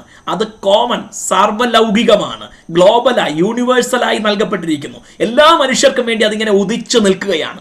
പക്ഷേ ഇവിടെ പറയുന്ന വിശ്വാസമുണ്ടല്ലോ, അളവ് പങ്കിട്ടിരിക്കുന്നു എന്ന് പറയുന്ന വിശ്വാസം, അത് രക്ഷിക്കപ്പെട്ടവരുടെ ഉള്ളിൽ നൽകപ്പെട്ടിരിക്കുന്ന വിശ്വാസത്തെക്കുറിച്ചാണ് പറഞ്ഞിരിക്കുന്നത്. രക്ഷിക്കപ്പെട്ടവരുടെ ഉള്ളിൽ നൽകപ്പെട്ടിരിക്കുന്ന വിശ്വാസത്തിന്റെ അളവിനെ കുറിച്ചാണ് റോമർ 12:3 പറഞ്ഞിരിക്കുന്നത്. ഇനി ഒരു കാര്യം കൂടെ മനസ്സിലാക്കണം. ഈ റോമർ 12:3 പറഞ്ഞിരിക്കുന്ന വിശ്വാസം 1 കൊരിന്ത്യർ 12:9 പറഞ്ഞിരിക്കുന്ന കൃപാവരം എന്ന വിശ്വാസത്തിൽ നിന്ന് വ്യത്യാസമാണ്. നിങ്ങൾ കൺഫ്യൂസ്ഡ് ആകരുത്. ഹേമേൻ, ഇതൊരു പഠനം കൂടെ ആയതുകൊണ്ട് ആ രീതിയിൽ മനസ്സിലാക്കാനും ഉൾക്കൊള്ളാനായിട്ട് കഴിയണം. ഹേമേൻ, 1 കൊരിന്ത്യർ 12:9 വിശ്വാസം എന്ന ഒരു കൃപാവരത്തെ കുറിച്ച് പറഞ്ഞിട്ടുണ്ട്. പ്രവചനവരം പോലെ, ഭൂതങ്ങളുടെ മേലുള്ള അധികാരം പോലെ, വെളിപ്പാട് എന്നതുപോലെ, ഹേമേൻ, അവിടെ ജ്ഞാനത്തിന്റെ വചനം എന്ന് പറഞ്ഞിരിക്കുന്നത് പോലെ ഒരുവന് വിശ്വാസം എന്ന് പറഞ്ഞൊരു കൃപാവരത്തെ കുറിച്ച് പറഞ്ഞിട്ടുണ്ട്. അവിടെ പറയുന്ന വിശ്വാസം എന്ന കൃപാവരം അല്ല ഇവിടെ റോമർക്കെഴുതിയ ലേഖനം 12-ാം അധ്യായം 3-ാം വാക്യത്തിൽ പറഞ്ഞിരിക്കുന്ന വ്യത്യസ്തമായ അളവിൽ ഉള്ള വിശ്വാസം എന്ന് നാം മനസ്സിലാക്കണം. വിശ്വാസത്തിന്റെ കൃപാവരം വേറെ, അളവ് എന്ന് പറഞ്ഞിരിക്കുന്ന വിശ്വാസം വേറെ. കൃപാവരം എന്ന വിശ്വാസം അത് ഞാൻ നേരത്തെ ഓർപ്പിച്ചതുപോലെ പ്രവചനവരം പോലെ ഒരു വരമാണ്. അത് എല്ലാവർക്കും പരിശുദ്ധാത്മാവ് നൽകിയിട്ടില്ല. ഏത്? കൃപാവരം എന്ന വിശ്വാസം എല്ലാവർക്കും നൽകിയിട്ടില്ല. നിങ്ങൾ എല്ലാവരും പ്രവചിക്കുന്നില്ലല്ലോ എന്നാണ് പൗലോസ് അപ്പോസ്തലൻ പറഞ്ഞിരിക്കുന്നത്. പ്രവചനവരം എല്ലാവർക്കും നൽകിയിട്ടില്ല. പരിശുദ്ധാത്മാവ് നമ്മുടെ ഉള്ളിൽ ഇരുന്നു കൊണ്ട് താൻ ഇച്ഛിക്കും പോലെ ഏതു വരവും തനിക്ക് ഉപയോഗിക്കാനായിട്ട് കഴിയും. പക്ഷെ മറക്കരുത്, പരിശുദ്ധാത്മാവ് ഇച്ഛിക്കും പോലെ, ആ പദം അടിവരയിടണം. ആത്മാവാണ് ഇച്ഛിച്ച് പ്രവർത്തിക്കുന്നത്. പരിശുദ്ധാത്മാവിന്റെ ഉപകരണമായി നാം വിധേയപ്പെടുത്തി കൊടുക്കുകയാണ്. പരിശുദ്ധാത്മാവ് ഒരുവന് പ്രവചനവരം വെളിപ്പെടുത്താൻ അവനിലൂടെ ഉപയോഗിക്കാൻ താല്പര്യപ്പെട്ടാൽ ദൈവത്തിന്റെ ആത്മാവ് അത് ഉപയോഗിക്കുക തന്നെ ചെയ്യും. അതുകൊണ്ട് അതില്ലാത്തയാൾ ദുഃഖിക്കേണ്ട ആവശ്യവുമില്ല. ദൈവം നിങ്ങളെ കുറിച്ച് ആഗ്രഹിക്കുന്നത് മറ്റൊന്നായിരിക്കും. അത് തിരിച്ചറിഞ്ഞ് അത് ഉപയോഗിക്കുക എന്നുള്ളതാണ് പ്രധാനം. അതുപോലെ പ്രവചനവരം പോലെ ഒരു വരമാണ് വിശ്വാസം എന്ന വരം. ഇത് ദൈവം ചിലരിൽ നൽകിയിട്ടുണ്ട്. അവരിലൂടെ അസാധാരണമായ വീര്യപ്രവൃത്തികൾ, അസാധാരണമായ പ്രവൃത്തികൾ നടക്കുവാനിടയായി തീരും. അത് പറഞ്ഞ് ഞാൻ ആ ഭാഗം വിടുകയാണ്, അടുത്ത ഭാഗത്തേക്ക് കടക്കുകയാണ്. ഈ റോമർ 12:3 പറഞ്ഞിരിക്കുന്ന ആ വിശ്വാസം എല്ലാ വിശ്വാസികൾക്കും പ്രതിദിന ക്രിസ്തീയ ജീവിതത്തിന് ആവശ്യമാണ്. ഇതില്ലാതെ നമുക്ക് മുന്നോട്ട് പോകാൻ പറ്റത്തില്ല. Hallelujah, praise the Lord. രാവിലെ തോറും നിന്റെ കൃപ പുതിയതാകുന്നുവല്ലോ എന്ന് പറഞ്ഞിരിക്കുന്നത് പോലെ ഓരോ ദിവസവും നമുക്ക് ഈ വിശ്വാസം ആവശ്യമാണ്. അങ്ങനെയാണെങ്കിൽ ഈ ഉപവാസ പ്രാർത്ഥനയിൽ ദൈവത്തോടൊന്ന് പ്രാർത്ഥിക്കാൻ തയ്യാറാകണം. അനുദിനം ഒരു ജയകരമായ ക്രിസ്തീയ ജീവിതം നയിക്കാൻ ആവശ്യമായ വിശ്വാസത്തിന്റെ വളർച്ച, വിശ്വാസത്തിന്റെ വർധനവ് ദൈവം എനിക്ക് തരണമേ എന്ന് അനുദിനം പ്രാർത്ഥിക്കാൻ തയ്യാറാകണം. നാം എന്തെല്ലാം വിഷയങ്ങൾക്ക് വേണ്ടി പ്രാർത്ഥിക്കുന്നു, അതിപ്രാധാന്യം അർഹിക്കുന്ന ഒരു കാര്യത്തെക്കുറിച്ചാണ് ഞാൻ ഈ രാത്രികാലം പറയുന്നത്. വിശ്വാസം അളവ് വർദ്ധിപ്പിക്കുവാനായിട്ട് കഴിയും. 3-ാം അധ്യായത്തിലേക്ക് കടക്കുമ്പോൾ അതാ നമ്മൾ കാണുന്നത്. വിശ്വാസത്തിന്റെ അളവിനെ വർദ്ധിപ്പിക്കുവാനായിട്ട് കഴിയും. Hallelujah, praise the Lord. 2 കൊരിന്ത്യർ 10-ാം അധ്യായം 15-ാമത്തെ വാക്യം. 2 കൊരിന്ത്യർ 10-ാം അധ്യായം 15-ാമത്തെ വാക്യം. വളരെ ശ്രദ്ധയോടെ ആ വാക്യം നിങ്ങൾ കേൾക്കാനായിട്ട് ഞാൻ സ്നേഹത്തോടെ ഓർപ്പിക്കുന്നു. 2 കൊരിന്ത്യർ 10:15 നോക്കൂ. അവിടെ ഇങ്ങനെ എഴുതിയിരിക്കുന്നു: ഞാൻ അതിസന്തോഷത്തോടെ നിങ്ങളുടെ ജീവന് വേണ്ടി ചെലവിടുകയും ചെലവായി പോവുകയും ചെയ്യും. ഞാൻ നിങ്ങളെ അധികമായി സ്നേഹിച്ചാൽ നിങ്ങൾ എന്നെ അല്പമായി സ്നേഹിക്കുന്നുവോ? ആമേൻ എന്ന് പറഞ്ഞിരിക്കുന്നത് നമുക്ക് കാണുവാനായിട്ട് കഴിയുന്നു. ഹല്ലേലൂയ, സ്തോത്രം. ക്ഷമിക്കണം, ആമേൻ. 2 കൊരിന്ത്യർ 10-ാം അധ്യായം 15-ാമത്തെ വാക്യം. ഞാൻ വായിച്ച വാക്യം മാറിപ്പോയി. ഞങ്ങൾ മറ്റുള്ളവരുടെ പ്രയത്നഫലം കൈവശമാക്കി അളവില്ലാതെ പ്രശംസിക്കുന്നു എന്നുമില്ല. നിങ്ങളുടെ വിശ്വാസം വർദ്ധിച്ചാൽ, നോക്കൂ, നിങ്ങളുടെ വിശ്വാസം വർദ്ധിച്ചാൽ എന്നാ പറഞ്ഞിരിക്കുന്നത്. നിങ്ങളുടെ വിശ്വാസം വർദ്ധിച്ചാൽ അർത്ഥം എന്താ? നിങ്ങളുടെ വിശ്വാസത്തെ വർദ്ധിപ്പിക്കുവാനായിട്ട് കഴിയും. ഹല്ലേലൂയ, ആമേൻ. ഈ വചനത്തിനായി ദൈവത്തിനെ ഒന്ന് സ്തോത്രം ചെയ്യാനായിട്ട് കഴിയുമോ? ഇന്ന് എനിക്ക് വിശ്വാസം ഇച്ചിരി കുറവാണ് കർത്താവേ, അതിനെ ഒന്ന് വർദ്ധിപ്പിക്കണം. എത്ര പേർ ആഗ്രഹിക്കുന്നു? എത്ര പേർ പ്രാർത്ഥിക്കുന്നു? എത്ര പേർ തീരുമാനമെടുക്കുന്നു? എൻ്റെ വിശ്വാസത്തിന്റെ ഇന്നത്തെ അളവിൽ നിന്ന് അടുത്ത പടിയിലേക്ക് എനിക്ക് കടക്കുവാനായിട്ട് കഴിയും? എത്ര പേർ അത് വിശ്വാസത്തോടെ ഓർത്ത് ദൈവത്തിന് സ്തോത്രം ചെയ്യാൻ തയ്യാറുണ്ട്? ഹല്ലേലൂയ, ആമേൻ, പ്രൈസ് ദി ലോർഡ്. ഹല്ലേലൂയ, സ്തോത്രം. ആമേൻ. എന്താ അതിനു വേണ്ടി ചെയ്യേണ്ടത്? 1 ലൂക്കോസ് സുവിശേഷം 17-ാം അധ്യായം 5-ാമത്തെ വാക്യം. ലൂക്കോസ് സുവിശേഷം 17-ാം അധ്യായം 5-ാമത്തെ വാക്യം. യേശുവിന്റെ ശിഷ്യന്മാർ യേശുവിന്റെ അടുക്കൽ വന്നിട്ട് ആമേൻ പറയുകയാണ്. അതൊരു പ്രാർത്ഥനയായിട്ട് തന്നെ നമ്മൾ മനസ്സിലാക്കുക. ലൂക്കോസ് 17:5 അപ്പോസ്തലന്മാർ കർത്താവിനോട് ഞങ്ങൾക്ക് വിശ്വാസം വർദ്ധിപ്പിച്ചു തരേണമേ എന്ന് പറഞ്ഞു എന്ന് പ്രാർത്ഥിച്ചു എന്ന് മനസ്സിലാക്കുന്നതോട് തെറ്റില്ല. കർത്താവേ, ഞങ്ങളുടെ വിശ്വാസം വർദ്ധിപ്പിച്ച് തരേണമേ. ഇരിക്കുന്ന സ്ഥാനത്ത് വലത് കരമൊന്ന് ഉയർത്തി. നിങ്ങൾ നോട്ട് എഴുതുന്നു എന്ന് എനിക്കറിയാം, എങ്കിലും ഒരു ചെറിയ ബ്രേക്ക്. ഹല്ലേലൂയ, കരമൊന്ന് ഉയർത്തി പറഞ്ഞാട്ടെ, കർത്താവേ, ഇത് തന്നെയാണ് എൻ്റെയും പ്രാർത്ഥന. എന്റെ പ്രാർത്ഥന ഇതാണ്, കർത്താവേ എന്റെ വിശ്വാസം ഒന്ന് വർദ്ധിപ്പിച്ചു തരേണമേ. വിശ്വാസം ദാനമായി തരുന്നത് ദൈവമാണ്, അളവ് പങ്കിടുന്നത് ദൈവമാണ്, അത് വർദ്ധിപ്പിച്ചു തരുന്നതും നമ്മുടെ കർത്താവാണ്. ഹല്ലേലൂയ. എന്നിൽ വിശ്വാസം ഇത് പോരാ, ഇന്നത്തെ വിശ്വാസത്തിന്റെ അളവ് പോരാ. നാളെ എന്റെ മുമ്പിൽ വരുന്ന വെല്ലുവിളികൾ, വൻമല പോലുള്ള വെല്ലുവിളികൾ, അതിനെ അതിജീവിക്കുവാൻ എന്നിൽ ഇപ്പോഴുള്ള ഈ വിശ്വാസം പോരാ. കർത്താവേ അതൊന്ന് വർദ്ധിപ്പിച്ചു തരേണമേ. ആ പ്രാർത്ഥന നമ്മുടെ അധരങ്ങളിൽ നിന്ന് ഉയരുമ്പോൾ തന്നെ കർത്താവ് തന്റെ കണ്ണ് നമ്മിലേക്ക് പതിപ്പിക്കുകയാണ്, തന്റെ കരം നമ്മുടെ മേൽ വയ്ക്കുകയാണ്. യേശുവിന്റെ മഹത്വം നമ്മുടെ മേൽ നിറയുകയാണ്. പ്രാർത്ഥനയ്ക്ക് മറുപടി കർത്താവ് അപ്പോൾ തന്നെ നൽകുന്ന ദൈവമാണ്. ആ കർത്താവിന്റെ കരം നമ്മുടെ മേൽ ചലിച്ച് ഈ രാത്രി കർത്താവ് അരുളി ചെയ്യുന്നു, നിന്റെ പ്രാർത്ഥനയ്ക്ക് ഉത്തരമായി. ഹല്ലേലൂയ. വിശ്വാസത്തിന്റെ അളവ് വർദ്ധിപ്പിച്ചു തരുന്ന ഒരു കർത്താവ്. ഹല്ലേലൂയ.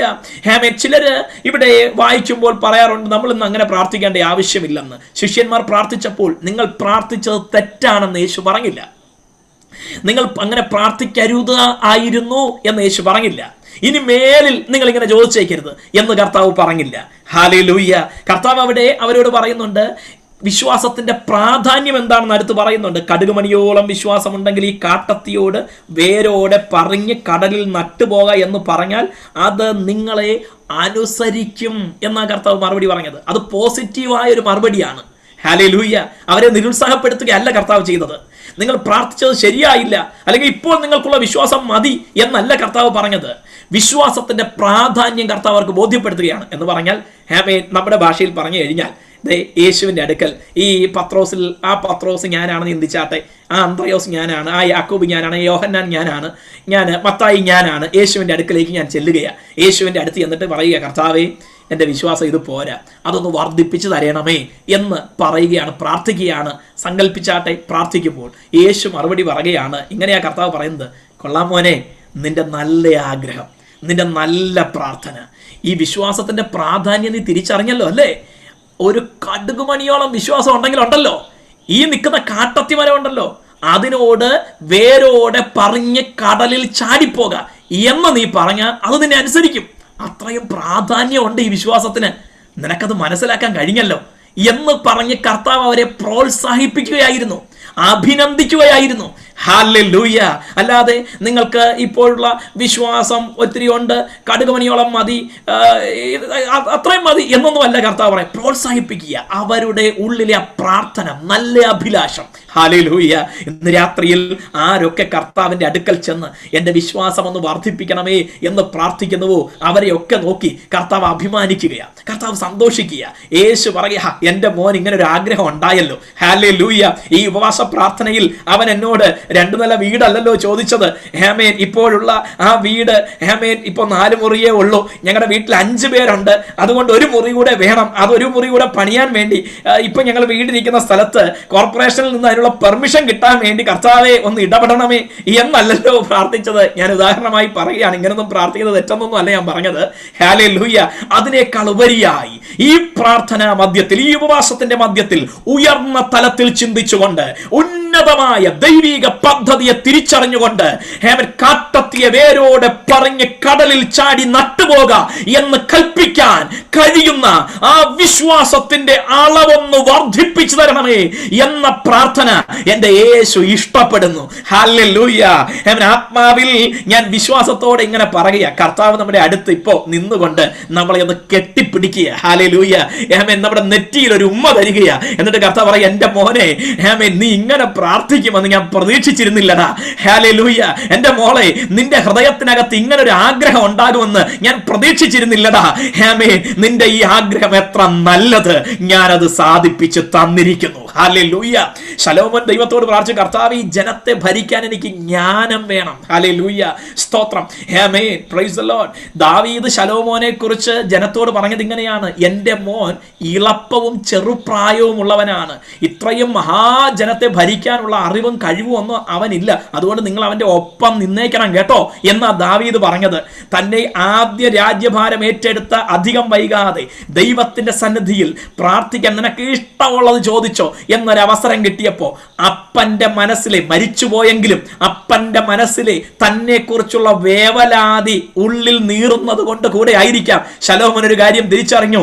എനിക്കാവശ്യം ധനമല്ല, പ്രസിദ്ധിയല്ല, ശത്രു സംഹാരമല്ല, എനിക്കാവശ്യം ഈ ജനത്തെ നയിക്കാൻ, ഭരിക്കാൻ ജ്ഞാനമാണ്.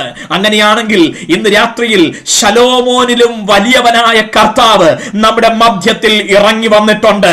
ഇരിക്കുന്ന സ്ഥലം ഏതുമായിക്കൊള്ളട്ടെ, കുടിലോ ബംഗ്ലാവോ അല്ല, ഒരു റൂമോ ഒരു ഹോളോ, കട്ടിലിന്റെ മുകളിലോ കസേരയിലോ നിലത്തോ എവിടെയുമായിക്കൊള്ളട്ടെ, നിങ്ങൾ ഇരിക്കുന്ന സ്ഥലത്ത് നിങ്ങളുടെ അരികിൽ എന്റെ കർത്താവ് ഇറങ്ങി വന്നിട്ട് ചോദിക്കുക, ഞാൻ നിനക്ക് എന്ത് ചെയ്തു തരയണം, നീ എന്താഗ്രഹിക്കുന്നു? പ്രാർത്ഥന ഇതായിരിക്കട്ടെ, എന്റെ കർത്താവേ, ഈ ദുഷ്ടത നിറഞ്ഞ ലോകത്ത്, വക്രത നിറഞ്ഞ ലോകത്ത്, ശത്രു താണ്ഡവ നൃത്തമാടുന്ന ഈ ലോകത്ത്, ഇരുളിന്റെ മണ്ഡലങ്ങൾ, അന്ധകാര ശക്തികൾ നൃത്തമാടുന്ന ഈ അന്ധകാരം നിറയപ്പെട്ടിരിക്കുന്ന ലോകത്ത് എനിക്കാവശ്യം എന്റെ വിശ്വാസം ഒന്ന് വർദ്ധിപ്പിച്ചു തരണമേ. എന്തിനാ?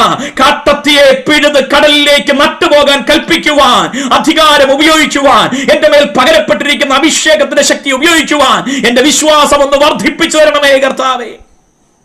ഈ രാത്രി ഈ പ്രാർത്ഥന കർത്താവ് നിസ്സാരമായി തള്ളിക്കളയുകയില്ല, കർത്താവ് അതിനെ ഉപേക്ഷിച്ച് കളയുകയില്ല. ഹല്ലേലൂയ. മറുപടി തരാൻ നമ്മുടെ അരികിൽ കർത്താവ് ആഗതനായിട്ടുണ്ട്, ഇറങ്ങി വന്നിട്ടുണ്ട്. ഹല്ലേലൂയ. എൻ്റെ വിശ്വാസം ഒന്ന് വർദ്ധിപ്പിച്ചു തരയണമേ. Praise the Lord. ഹല്ലേലൂയ. സ്തോത്ര. ശിഷ്യന്മാർ പ്രാർത്ഥിച്ചു, കർത്താവ് അത് നൽകി. ഹല്ലേലൂയ. ഇനി നിങ്ങൾ പ്രാർത്ഥിച്ചിട്ടും വിശ്വാസത്തിന് കാര്യമായൊരു വർധനമുണ്ടാകുന്നില്ല എന്നിരിക്കട്ടെ, പോട്ടെ, വർധനമുണ്ടായി എങ്കിലും അതും പോരാ എന്നിരിക്കട്ടെ, പ്രാർത്ഥനയിൽ നിർത്തരുത്, ഉപവസിച്ച് പ്രാർത്ഥിക്കണം. ഹല്ലേലൂയ. സ്തോത്രം. ആമേൻ. നമുക്ക് ഏതൊക്കെ കാര്യങ്ങളിൽ ഉപവസിക്കാം, ഏതൊക്കെ കാര്യങ്ങളിൽ ഉപവസിച്ചു കൂടാ എന്നതിനെക്കുറിച്ച് ഒരു അറിവുണ്ടായിരിക്കണം. ഹല്ലേലൂയ. അതിൽ ഉപവസിക്കാൻ കഴിയുന്ന കാര്യങ്ങളിൽ ഏറ്റവും പ്രധാനപ്പെട്ട ഒന്നാണ് വിശ്വാസം വർദ്ധിക്കാനായിട്ട് ഉപവസിച്ച് പ്രാർത്ഥിക്കണം. ഹല്ലേലൂയ. Praise the Lord. ആമേൻ. സ്തോത്രം. എന്താ ആമേൻ? വിശ്വാസം വർദ്ധിക്കാനായിട്ട് ഉപവസിച്ച് പ്രാർത്ഥിക്കാൻ വചനം പഠിപ്പിക്കുന്നുണ്ടോ? ഡയറക്റ്റ് ആയൊരു വേഴ്സ്, ഒരു വാക്യം നമുക്ക് കാണാനായിട്ട് കഴിയത്തില്ലെങ്കിലും ഇൻഡയറക്റ്റ് ആയിട്ട് ഒരു ഭാഗം, മത്തായി സുവിശേഷം 17-ാം അധ്യായം 21-ാമത്തെ വാക്യം. മത്തായി എഴുതിയ സുവിശേഷം 17-ാം അധ്യായം 21-ാമത്തെ വാക്യം. നമുക്ക് പരിചിതമായൊരു സംഭവം അവിടെ കാണുവാനായിട്ട് കഴിയും. ആമേൻ. 17:21. അവിടെ യേശു പറയുന്ന ഒരു വാക്യം ശ്രദ്ധിച്ചാട്ടെ. 21. യേശു അവിടം വിട്ട് സോർ സീദോൻ എന്ന പ്രദേശങ്ങളിലേക്ക് വാങ്ങിപ്പോയി. ആ ദേശത്ത് നിന്ന് ഒരു കനാന്യ സ്ത്രീ വന്ന് അവനോട്, കർത്താവേ, ദാവീദ് പുത്ര, എന്നോട് കരുണ തോന്നണമേ, എൻ്റെ മകൾക്ക് ഭൂതോപദ്രവം കഠിനമായിരിക്കുന്നു എന്ന് നിലവിളിച്ച് പറഞ്ഞു. ഹല്ലേലൂയ. ആമേൻ. സ്തോത്രം. ക്ഷമിക്കണം, ഞാൻ മറ്റൊരു പാസേജ് അവനായി പോയി വായിച്ചത്. ക്ഷമിക്കണം. ഈ മെസ്സേജ് പറഞ്ഞുകൊണ്ടിരിക്കുന്നതിനിടയ്ക്ക് വായിക്കാനായിട്ട് ബൈബിൾ എടുക്കുമ്പോൾ ഉണ്ടാകുന്ന ചെറിയൊരു ബുദ്ധിമുട്ടാണ്, നിങ്ങൾ അവൻ ഉൾക്കൊള്ളുക, ക്ഷമിക്കുക. സ്തോത്രം. ആമേൻ. ഓക്കെ. 17:21. മത്തായി 17:21. നിങ്ങൾക്ക് കടുകുമണിയോളം വിശ്വാസമുണ്ടെങ്കിൽ ഈ മലയോട് ഇവിടെ നിന്ന് അങ്ങോട്ട് നീങ്ങുക എന്ന് പറഞ്ഞാൽ അത് നീങ്ങും. നിങ്ങൾക്കൊന്നും അസാധ്യമാകയുമില്ല. എങ്കിലും പ്രാർത്ഥനയാലും ഉപവാസത്താലും അല്ലാതെ. ഈ വാക്യത്തിന്റെ ആദ്യ ഭാഗം പിന്നാലെ നമ്മൾ ഒന്നുകൂടെ ചിന്തിക്കുന്നുണ്ട്. രണ്ടാമത്തെ ഭാഗം, അതായത് ഇപ്പോൾ വായിക്കുന്ന ഭാഗം, എങ്കിലും പ്രാർത്ഥനയാലും ഉപവാസത്താലും അല്ലാതെ ഈ ജാതി നീങ്ങിപ്പോകുന്നില്ല. പ്രാർത്ഥനയാലും ഉപവാസത്താലും അല്ലാതെ ഈ ജാതി നീങ്ങിപ്പോകുന്നില്ല എന്ന് ഞാൻ സത്യമായിട്ട് നിങ്ങളോട് പറയുന്നു. ഹല്ലേലൂയ. അവിടെ യേശു വിശ്വാസം വർദ്ധിക്കാൻ ഉപവസിക്കാൻ പറഞ്ഞിട്ടില്ല. ഉപവസിച്ച് പ്രാർത്ഥിക്കാനായിട്ട്, വിശ്വാസം വർദ്ധിക്കാനായിട്ട് കർത്താവ് പറഞ്ഞിട്ടില്ലല്ലോ. ഉണ്ടോ? ഇല്ല. പക്ഷേ അതിന് തൊട്ട് മുമ്പിലത്തെ ഭാഗത്ത് എന്താ പറഞ്ഞത്? നിങ്ങൾക്ക് കടുകുമണിയോളം വിശ്വാസമുണ്ടെങ്കിൽ. ഇനി അതിൻ്റെ 20-ാമത്തെ വാക്യം ഒന്ന് നോക്കിയേ. നിങ്ങളുടെ അല്പവിശ്വാസം നിമിത്തമത്രേ. എന്തുകൊണ്ട് ഞങ്ങൾക്ക് ആ ബാലന്റെ മേലുണ്ടായിരുന്ന ഭൂതത്തെ പുറത്താക്കാൻ കഴിഞ്ഞില്ല എന്ന ചോദ്യം ശിഷ്യന്മാരുടെ ഉള്ളിൽ നിന്ന് ഉയരുകയാണ്. യേശുവിനോട് ചോദിക്കുകയാണ്. ആമേൻ. ആ ചന്ദ്രരോഗം ബാധിച്ച, അല്ലെങ്കിൽ തീയിലും വെള്ളത്തിലും പലപ്പോഴും ഇട്ട് കഷ്ടപ്പെടുത്തുന്ന ആ കൊച്ചിന്റെ ശരീരത്തിന്റെ സ്ഥിതി ഒന്ന് ആലോചിച്ച് നോക്കിയേ. വെള്ളത്തിൽ മുക്കി കൊല്ലാൻ നോക്കുന്നു, തീയിലിട്ട് അവന്റെ ശരീരം മുഴുവനും പൊള്ളലേറ്റിരിക്കുന്നു. എന്തൊരു കഷ്ടമാണ്. അവൻ ആ രീതിയിൽ അവനെ ദണ്ഡിപ്പിക്കുന്ന, അവനെ ഉപദ്രവിക്കുന്ന ഒരു ദുരാത്മാവ്, ചന്ദ്രരോഗം എന്ന് ഇവിടെ പറഞ്ഞിരിക്കുന്നു. എങ്കിലും ദിസ് കൈൻഡ്, ഈ ജാതി എന്ന് യേശു പറഞ്ഞിരിക്കുന്നത് നമ്മൾ ശ്രദ്ധിക്കേണ്ടതുണ്ട്. അപ്പോൾ ആ കഠിനമായ, ആ മാരകമായ ആ ദുരാത്മാവിനെ എന്തുകൊണ്ട് ഞങ്ങൾക്ക് അതിനെ പുറത്താക്കാൻ കഴിഞ്ഞില്ല? 19-ാമത്തെ വാക്യത്തിൽ അതാണ് ശിഷ്യന്മാരുടെ ചോദ്യം. എന്തുകൊണ്ട് ഞങ്ങൾക്ക് അതിനെ പുറത്താക്കാൻ കഴിഞ്ഞില്ല? ഹല്ലേലൂയ. ആ ചോദ്യം അവർ യേശുവിൻ്റെ അടുക്കൽ വന്ന് സ്വകാര്യമായിട്ടാണ് ചോദിക്കുന്നത്. അപ്പോൾ ഒരു പ്രൈവറ്റ് കോൺവെർസേഷൻ യേശുവുമായിട്ട് ഉണ്ടായിരിക്കണം. വ്യക്തിപരമായ യേശുവിനോട് സംസാരിക്കുന്ന ഒരു അനുഭവം നമ്മുടെ ജീവിതത്തിൽ ഉണ്ടായിരിക്കണം. Hallelujah, praise the Lord. യേശുവിൻ്റെ അടുക്കൽ വന്ന് ഈ ചോദ്യം അവർ ഉയർത്തുമ്പോൾ, സ്തോത്രം, യേശു അവർക്ക് നൽകുന്ന മറുപടിയാണ്, നിങ്ങളുടെ അല്പവിശ്വാസം നിമിത്തമത്രേ നിങ്ങൾക്കതിനെ പുറത്താക്കാൻ കഴിയാതിരുന്നത്. ഹല്ലേലൂയ. അങ്ങനെയാണെങ്കിൽ അതിനെ പുറത്താക്കാൻ കഴിയണമെങ്കിൽ എന്തു വേണം? ഈ വിശ്വാസം പോരാ, ഈ വിശ്വാസത്തെക്കാൾ വലിയ വിശ്വാസം, അളവ് വർദ്ധിച്ച വിശ്വാസം, ഈ ദുരാത്മാവിനെ പുറത്താക്കാൻ കഴിയും വിധം വളർന്ന ഒരു വിശ്വാസം നിങ്ങൾക്ക് ആവശ്യമാണ്. ഹല്ലേലൂയ. അതാ യേശു പറഞ്ഞതിന്റെ അർത്ഥം. ഇനി നമ്മൾ ഒടുവിലെ വായിച്ച ഭാഗം, ആ വാക്യത്തിന്റെ അവസാന ഭാഗം, എങ്കിലും പ്രാർത്ഥനയാലും ഉപവാസത്താലും അല്ലാതെ. അതിന്റെ അർത്ഥം എന്താ? നിങ്ങൾക്ക് ഇപ്പോഴുള്ള വിശ്വാസം അല്പവിശ്വാസമാണ്. ഈ വിശ്വാസം കൊണ്ട് ഈ ജാതിയെ നിങ്ങൾക്ക് നീക്കാൻ കഴിയത്തില്ല. ഇതിനെ നിങ്ങൾക്ക് നീക്കാൻ കഴിയണമെങ്കിൽ നിങ്ങളുടെ വിശ്വാസം വർദ്ധിപ്പിക്കണം. നിങ്ങളുടെ വിശ്വാസം വർദ്ധിക്കണമെങ്കിൽ എന്ത് ചെയ്യണം? ഉപവസിക്കുകയും പ്രാർത്ഥിക്കുകയും ചെയ്യണം. Hallelujah, praise the Lord. അതാ പാസേജ് നമ്മൾ വായിക്കുമ്പോൾ നമുക്ക് മനസ്സിലാക്കാൻ കഴിയുന്നത്. യേശു തന്നെ പഠിപ്പിച്ചിരിക്കുക, വിശ്വാസം വർദ്ധിക്കാൻ പ്രാർത്ഥിക്കുക. എന്നിട്ടും പോരാ എന്ന് തോന്നിയാൽ, അല്ലെങ്കിൽ ജീവിതത്തിലെ പ്രതിസന്ധികൾ, മുൻപിൽ വരുന്ന വെല്ലുവിളികൾ, ശുശ്രൂഷയിൽ നേരിടുന്ന പ്രതിസന്ധികളാകട്ടെ, മറ്റു വെല്ലുവിളികളാകട്ടെ, വ്യക്തി ജീവിതത്തിൽ, കുടുംബജീവിതത്തിൽ മുന്നോട്ട് പോകാൻ കഴിയാതെ വണ്ണം, ആത്മീയ ജീവിതത്തിന്, മറ്റു കാര്യങ്ങൾക്ക് തടസ്സം നിൽക്കുന്ന വൻമല പോലുള്ള പ്രശ്നങ്ങൾ, ഹല്ലേലൂയ, യേശു പറയുന്നു, അതിനെ നീക്കാൻ ഇപ്പോഴുള്ള വിശ്വാസം മതിയായി വരുന്നില്ല എങ്കിൽ നിങ്ങൾ ചെയ്യേണ്ട കാര്യം, നിങ്ങളുടെ വിശ്വാസം വർദ്ധിക്കാൻ ഉപവസിക്കുക, പ്രാർത്ഥിക്കുക. നിശ്ചയമായും നിങ്ങളുടെ വിശ്വാസം വർദ്ധിക്കും. ഈ മലയോട് നീങ്ങി കടലിൽ ചാടിപ്പോക എന്ന് നിങ്ങൾ കൽപ്പിച്ചാൽ അങ്ങനെ സംഭവിക്കും. ഹല്ലേലൂയ, താങ്ക് യു ജീസസ്, ആമേൻ. ഈ രാത്രി ഈ തിരിച്ചറിവ്, ഈ പരിജ്ഞാനം നമ്മുടെ അകത്ത് വന്നു കഴിഞ്ഞാൽ നമ്മുടെ ഉപവാസത്തിന്റെ സ്റ്റൈൽ അങ്ങോട്ട് മാറാനായിട്ട് തുടങ്ങുക. ഹല്ലേലൂയ, സ്തോത്രം. ആമേൻ. ഈ അനുഗ്രഹിക്കപ്പെട്ട ഡെലിവറൻസ് ചർച്ചിൽ ബഹുമാന്യ ദൈവദാസൻ ആ രീതിയിൽ നിങ്ങളെ പരിശീലിപ്പിച്ചിട്ടുണ്ട്. സ്തോത്ര. പരിശുദ്ധാത്മാവ് അതുകൊണ്ട് ഒന്നുകൂടെ അത് നിങ്ങളുടെ ഉള്ളിൽ പ്രകാശിപ്പിച്ചു തരികയാണ്. ഇന്നത്തെ സാഹചര്യങ്ങളൊന്നും നോക്കി നാളെ വിലയിരുത്തരുത് കേട്ടോ. ഇന്നത്തെ അവസ്ഥകൾ നോക്കി നാളെ ഇങ്ങനെ ആയിത്തീരും എന്ന് കരുതരുത് കേട്ടോ. ഹല്ലേലൂയ. ഞാൻ ഈ ചെയ്തത്, കഴിഞ്ഞ ദിവസങ്ങൾ ദൈവം എന്നോട് ഇടപെട്ട് ഞാൻ ഈ ഒരുക്കി വെച്ച കാര്യങ്ങളൊക്കെ വെറുതെ ആയിപ്പോയി, പാഴായിപ്പോയി എന്ന് ചിന്തിക്കരുത് കേട്ടോ. ഹല്ലേലൂയ, സ്തോത്രം. ലോക്ക്ഡൌണിന് മുൻപ് ചില ദൈവമക്കൾ സ്നാനപ്പെടാനായിട്ട് ഒരുങ്ങി. പക്ഷേ അപ്രതീക്ഷിതമായി ലോക്ക്ഡൌൺ വന്നു. പല കാരണങ്ങൾ കൊണ്ട് ഇതുവരെ സ്നാനപ്പെടാൻ കഴിഞ്ഞിട്ടില്ല. ഞങ്ങൾ സ്നാനപ്പെടാൻ തീരുമാനിച്ചത്, അല്ലെങ്കിൽ സ്നാനമേൽക്കാനായിട്ട് അവരെ ആ തീരുമാനത്തിലേക്ക് നയിച്ചത് വെറുതെ ആയിപ്പോയി എന്ന് ചിന്തിക്കരുത് കേട്ടോ. ഹല്ലേലൂയ. ദൈവം ഇതെല്ലാം തുടർന്ന് വൻമലയെ നീക്കുന്നത് പോലെ വെല്ലുവിളികളെ നീക്കുന്ന വലിയ വിശ്വാസം നമ്മുടെ ഉള്ളിൽ പകർന്നുകൊണ്ടിരിക്കുന്ന ദിവസങ്ങളാക്കി ഇത് മാറുകയാണ്. ഹല്ലേലൂയ.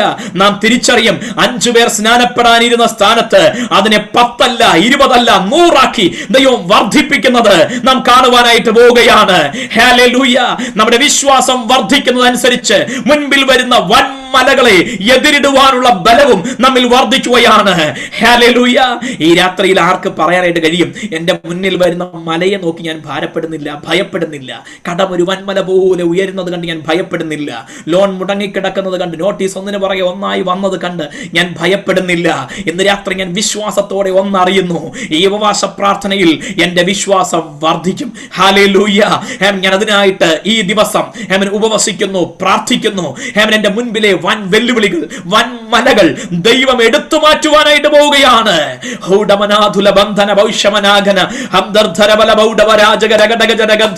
ദൈവത്തിന്റെ ആത്മാവ് ഞാൻ ഈ വചനം പറഞ്ഞുകൊണ്ടിരിക്കുമ്പോൾ തന്നെ എന്റെ ഹൃദയത്തിനകത്ത് പ്രകാശനം തന്ന് ഓർപ്പിക്കുവാനായിട്ട് പറയുന്നൊരു ദൂത് കൂടെ ഞാൻ കൈമാറുകയാണ്. ഹല്ലേലൂയ.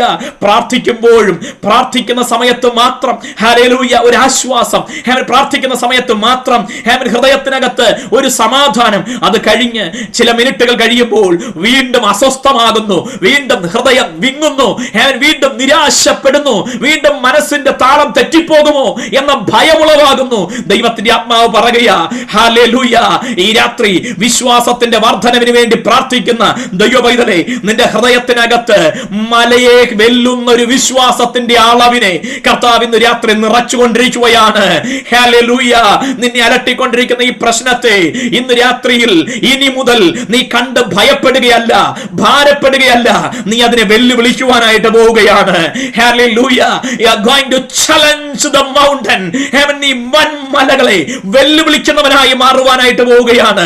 പരിശുദ്ധാത്മാവ് ഈ രാത്രി അത് ചെയ്തുകൊണ്ടിരിക്കുന്നതിനായി ഈ വചനത്തിന്റെ പ്രകാശനം ഉള്ളിൽ നൽകിക്കൊണ്ടിരിക്കുമ്പോൾ തന്നെ വൻമലകളെ വെല്ലുവിളിക്കുന്ന വിശ്വാസ വീരന്മാരാക്കി നമ്മെ കർത്താവ് കരുത്താർജിച്ചു കൊണ്ടിരിക്കുന്നതിനായി, കരുത്തരാക്കിക്കൊണ്ടിരിക്കുന്നതിനായി ഞാൻ കർത്താവിന് നന്ദിയും മഹത്വവും അർപ്പിക്കുകയാണ്. ഹല്ലേലൂയ, ഹല്ലേലൂയ, ഹല്ലേലൂയ, ഹല്ലേലൂയ, ഹല്ലേലൂയ.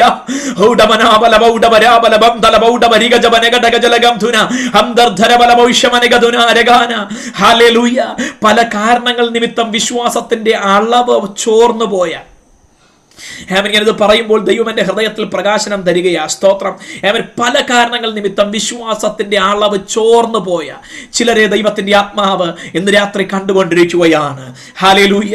ഞാനിത് പറയുമ്പോൾ തന്നെ സ്തോത്രം, ദൈവമക്കളുടെ ആത്മീയ വർധനവ് ആഗ്രഹിക്കുന്ന ചിലരുടെ അകത്ത് ശരിയാ ഈ പറഞ്ഞത് ഞാൻ കഴിഞ്ഞ ദിവസം ഇന്ന വ്യക്തിയിൽ അത് കണ്ടതാണ്. സ്തോത്രം. ഈ ദിവസങ്ങളായി ആ വ്യക്തി സംസാരിച്ചു കൊണ്ടിരിക്കുന്നത് ഒന്നും നടക്കത്തില്ല, ഒന്നും നടക്കുന്നില്ല, ഇനി എന്താകുമെന്ന് അറിയത്തില്ല, എങ്ങനെ ഇത് കൈകാര്യം ചെയ്യുമെന്ന് അറിയത്തില്ല, എങ്ങനെ ഈ വിഷയം പരിഹരിക്കുമെന്ന് അറിയത്തില്ല, എനിക്ക് തോന്നുന്നു ഇതോടുകൂടെ എല്ലാം തീർന്നെന്ന് എന്നൊക്കെ പറഞ്ഞ വ്യക്തിയെ അല്ലെങ്കിൽ അങ്ങനെയുള്ള ചിലരെ, ഒന്നല്ല ഒന്നിലധികം പേരെ ദൈവത്തിന്റെ ആത്മാവിന്ന് രാത്രി ദർശിച്ചു പറയുക, നിങ്ങളുടെ അകത്ത് പല കാരണങ്ങൾ നിമിത്തം ചോർന്നു പോയ വിശ്വാസത്തിന്റെ അളവിനെ ഈ രാത്രി മടക്കി പ്രാപിക്കുന്ന നിമിഷങ്ങളാക്കി ദൈവം ഇതിനെ മാറ്റുകയാണ്. ഹല്ലേലൂയ. കർത്താവിന്റെ നാമത്തിൽ ദൈവം തന്നിരിക്കുന്ന ആ വെളിപ്പാടോടുകൂടെ ഞാൻ കർത്താവേ ആ വിശ്വാസത്തിന്റെ അളവ് ചോർന്നു പോയ അനുഭവത്തിൽ നിന്ന് ഈ രാത്രി വർദ്ധിച്ചു വരുവാൻ യേശുവിന്റെ നാമത്തിൽ നിന്റെ മക്കളിൽ അത് കൽപ്പിക്കുകയാണ്. കർത്താവ് അത് ചെയ്തതിനായി ദൈവത്തെ സ്തുതിക്കുന്ന കർത്താവേ. ഹല്ലേലൂയ, ഹല്ലേലൂയ, ഹല്ലേലൂയ, ഹല്ലേലൂയ, ഹല്ലേലൂയ, ഹല്ലേലൂയ. ഹൗഡബന ഹബ്ദാരഗന ശംദാരിബന ഹൗഡബരഗഡഗമന ഹംദല ബൗഡബരിഗജലഗഡഗ ജരിമനൂധന ബാബാ. വിഷയവുമായി ഒരു ബന്ധവും ഇല്ലെങ്കിലും പരിശുദ്ധാത്മാവിന്ന് രാത്രിയിൽ എൻ്റെ ഹൃദയത്തിനാൽ പെട്ടെന്ന് ഓർമ്മ വന്ന ഒരു ഭാഗം ഇരമ്യാവിൽ നിന്ന് ഞാൻ പ്രസ്താവിക്കുകയാണ്. ഹല്ലേലൂയ. ആമേൻ. അതിങ്ങനെയാണ്. ഇരമ്യാവിനോട് ദൈവം പറഞ്ഞു, നീ നിന്റെ ബന്ധുവായ ബാരൂക്കിനെ വിളിച്ചു വരുത്തണം, എന്നിട്ട് അവനോട് പറയണം, നിലത്തിന്റെ ആധാരം എഴുതി അതിന് വ്യാപാരം ചെയ്ത് വിലയാധാരം എഴുതി അതിനെ സ്തോത്രം മുദ്രയിട്ട് ഒരു മൺകലത്തിനകത്ത് ആക്കി, ഒരു മൺപാത്രത്തിന്റെ ഉള്ളിലാക്കി അതിനെ പൊതിഞ്ഞു കെട്ടുക. ആധാരത്തെ എഴുതി, വിലയാധാരം എഴുതി മൺകലത്തിനകത്താക്കി അതിനെ പൊതിഞ്ഞു കെട്ടുക. ഇരമ്യാവ് അങ്ങനെ ചെയ്തു. എന്നിട്ട് ഇരമ്യാവ് പറയുകയാണ് ദൈവത്തോട്, ഇരമ്യാവ് പ്രാർത്ഥിക്കുകയാണ്, ദൈവമേ, ദേശം കൽദയർ പിടിച്ചിരിക്കുന്നു, ബാബേൽ സൈന്യം വന്ന് പാളയം ഇറങ്ങിയിരിക്കുന്നു. ദൈവം തന്നെ പറഞ്ഞു, ഈ സൈന്യം ഈ പട്ടണത്തെ കീഴടക്കും, ഇവിടുത്തെ രാജാവിനെ പിടിച്ചടക്കി കൊണ്ടുപോകും, ഇവിടുള്ള ജനം അടിമകളായി ബാബേലിലേക്ക് പോകേണ്ടി വരും. ഇതെല്ലാം ദൈവം തന്നെയാണ് പറഞ്ഞത്. അതേ ദൈവം ഇരമ്യാവിനോട് പറയുക, ഈ ദാരിദ്ര്യ കാലഘട്ടത്തിൽ കയ്യിലൊന്നുമില്ലാതിരിക്കുമ്പോൾ നിലം വാങ്ങാൻ, പൈസ ചെലവാക്കാൻ ദൈവം തന്നെ ഇരമ്യാവിനോട് പറയുന്നല്ലോ. ദൈവം തന്നെ എന്നോട് പറഞ്ഞല്ലോ, അങ്ങനെ ആധാരം ചെയ്യാൻ അങ്ങ് തന്നെ എന്നോട് പറഞ്ഞല്ലോ. കർത്താവ്, ഇതിന്റെ അർത്ഥം എന്താണ്? ഇതൊരു പാഴ്ചെലവല്ലേ? ഇപ്പൊ ഈ ചെയ്യുന്നത് ഒരു വെറും ചെലവല്ലേ? അങ്ങനെ ചില ചോദ്യം ചിലരുടെ അധരങ്ങളിൽ നിന്ന് കഴിഞ്ഞ ദിവസങ്ങളിൽ ഉയർന്നു വന്നത്, മനഃപൂർവ്വം അല്ലെങ്കിലും ഉയർന്നു വന്നത് ദൈവത്തിന്റെ ആത്മാവ് രാത്രി കാണുകയാണ്. കർത്താവ് നിങ്ങളോട് ആലോചന പറയുക, ദൈവത്തിന്റെ വചനത്തെ ചോദ്യം ചെയ്യരുത്, ദൈവത്തിന്റെ വചനത്തെ ധിക്കരിക്കരുത്, ദൈവത്തിന്റെ വചനത്തെ സംശയിക്കരുത്. ഹല്ലേലൂയ. ആമേൻ. ഇരമ്യാവ് ചെയ്യുന്നത് യുക്തിരഹിതമായ കാര്യമാണ്, ബുദ്ധിക്ക് നിരക്കാത്ത കാര്യമാണ്. പറയുകയാണ്, ദേശം അടിമയായി പോയാൽ ഈ മുദ്രയിട്ട ആധാരം വെറുതെ ആയി പോകത്തില്ലേ? അത് നിഷ്ഫലമായി പോകത്തില്ലേ? പക്ഷെ പറഞ്ഞത് ദൈവമാണ്. ഹല്ലേലൂയ. ദൈവത്തോട് തന്നെ ചോദിച്ചു നോക്ക്, കർത്താവ് എന്തിനാ ഇങ്ങനെ ചെയ്യാൻ എന്നോട് ആവശ്യപ്പെട്ടത്? ദൈവമേ, നീ പറഞ്ഞതുപോലെയൊക്കെ ഞാൻ ചെയ്തു, ഇതാ നീ പറഞ്ഞതുപോലെയൊക്കെ ഞാൻ ഒരുക്കി. ആമേൻ. എന്തിനാ എന്നോട് ഇങ്ങനെ ചെയ്യാനായിട്ട് പറഞ്ഞത്? ദൈവം ഇരമ്യാവിനോട് പറഞ്ഞ മറുപടി ഇങ്ങനെയാണ്, ആമേൻ, ഈ ദേശത്ത് ഒരു മടങ്ങി വരവന്റെ ജനത്തിന് ഞാൻ നൽകും. ഹല്ലേലൂയ, സ്തോത്രം. ഈ ദേശത്ത് ഇനിയും വീടുകൾ ഉണ്ടാക്കി ജനം ഇനിയും ഇവിടെ പാർക്കും. ഹല്ലേലൂയ, സ്തോത്രം, സ്തോത്രം, സ്തോത്രം, സ്തോത്രം. ഹല്ലേലൂയ. ദൈവം പറയുകയാ, ഇന്ന് അടങ്ങി കിടക്കുന്ന ചിലത് ദൈവം തുറക്കാനായിട്ട് പോവുകയാണ്. ഹല്ലേലൂയ, ആമേൻ. ഇപ്പോൾ നോക്കിക്കൊണ്ട് ഇത് പാഴ്ചെലവല്ലേ എന്ന് പറഞ്ഞത് അന്ന് വാങ്ങിയത് നന്നായി എന്ന് പറയുന്ന, ആമേൻ, തിരുത്തി പറയിപ്പിക്കുന്ന ദിവസങ്ങൾ മുന്നിൽ ഉണ്ടെന്ന് പരിശുദ്ധാത്മാവ് ആലോചന പറയുക. ഹല്ലേലൂയ, ഹല്ലേലൂയ, ഹല്ലേലൂയ, ഹല്ലേലൂയ, സ്തോത്രം. ആമേൻ. രസമുള്ള ഒരു കാര്യം കൂടെ ഞാൻ ഇതിനോട് ചേർത്ത് പറയുകയായി. അന്ന് വാങ്ങിയത് നന്നായി എന്ന് പറഞ്ഞപ്പോൾ പെട്ടെന്ന് ഓർമ്മ വന്നൊരു കാര്യം. ഹല്ലേലൂയ, സ്തോത്രം. ആമേൻ. 2 വർഷം മുമ്പ് എൻ്റെ അച്ഛന് ഒരു സ്കൂട്ടർ വാങ്ങാനായിട്ട് പോയി. കയ്യിലുണ്ടായിരുന്ന സ്കൂട്ടർ പഴയതായി, അപ്പോൾ വാങ്ങാനായിട്ട് പോയി. അപ്പോൾ അന്ന് ആമേൻ വാങ്ങാനായിട്ട് ഞാനും പ്രോത്സാഹിപ്പിച്ചു, അതിനു വേണ്ടി പൈസയൊക്കെ കൊടുത്തു. ആമേനൊക്കെ ചെയ്തപ്പോഴേക്കും ചിലർ ചോദിച്ചു, ഈ ഇരിക്കുന്നത് പോരെ, എന്തിനാ പുതിയത്? അപ്പോൾ ഇരുന്ന സാധനം വിൽക്കേണ്ടി വന്ന ഒരു സാഹചര്യം ഉണ്ടായി. അതിന് എഞ്ചിൻ പണി വരുന്നു എന്ന് വർക്ക്ഷോപ്പുകാരൻ പറഞ്ഞതിന്റെ അടിസ്ഥാനത്തിൽ അതിനെ വിറ്റതാ. ഹല്ലേലൂയ. അതിരുന്നെങ്കിൽ പണിയായേനെ. ആമേൻ. അപ്പോൾ അത് വിറ്റിട്ട പുതിയ സ്കൂട്ടർ വാങ്ങാനായിട്ട് പോയത്. ആമേൻ. പോയപ്പോഴേക്കും സ്കൂട്ടർ വാങ്ങി, അതൊക്കെ കഴിഞ്ഞ് വന്ന്, ആമേൻ, സ്തോത്രം, ഈ 2 വർഷം കഴിഞ്ഞപ്പോഴേക്കും ഇപ്പോൾ അതേ സ്കൂട്ടറിന്റെ വില വെറുതെ, ആമേൻ, വേറൊരാൾക്ക് വേണ്ടിയിട്ട് ഒന്ന് ചെക്ക് ചെയ്തപ്പോഴേക്കും 25,000 രൂപ. അതേ വണ്ടി, അതേ മോഡൽ. പിന്നെ ആമേൻ എന്തോ ചെറിയ വ്യത്യാസമൊക്കെ ഉണ്ടെന്നേ ഉള്ളൂ. 25,000 രൂപ അതേ മോഡലിന് കൂടിയിരിക്കുക. അപ്പോൾ പറയുക, 2 വർഷം മുമ്പ് വാങ്ങിച്ചത് എത്ര നന്നായി.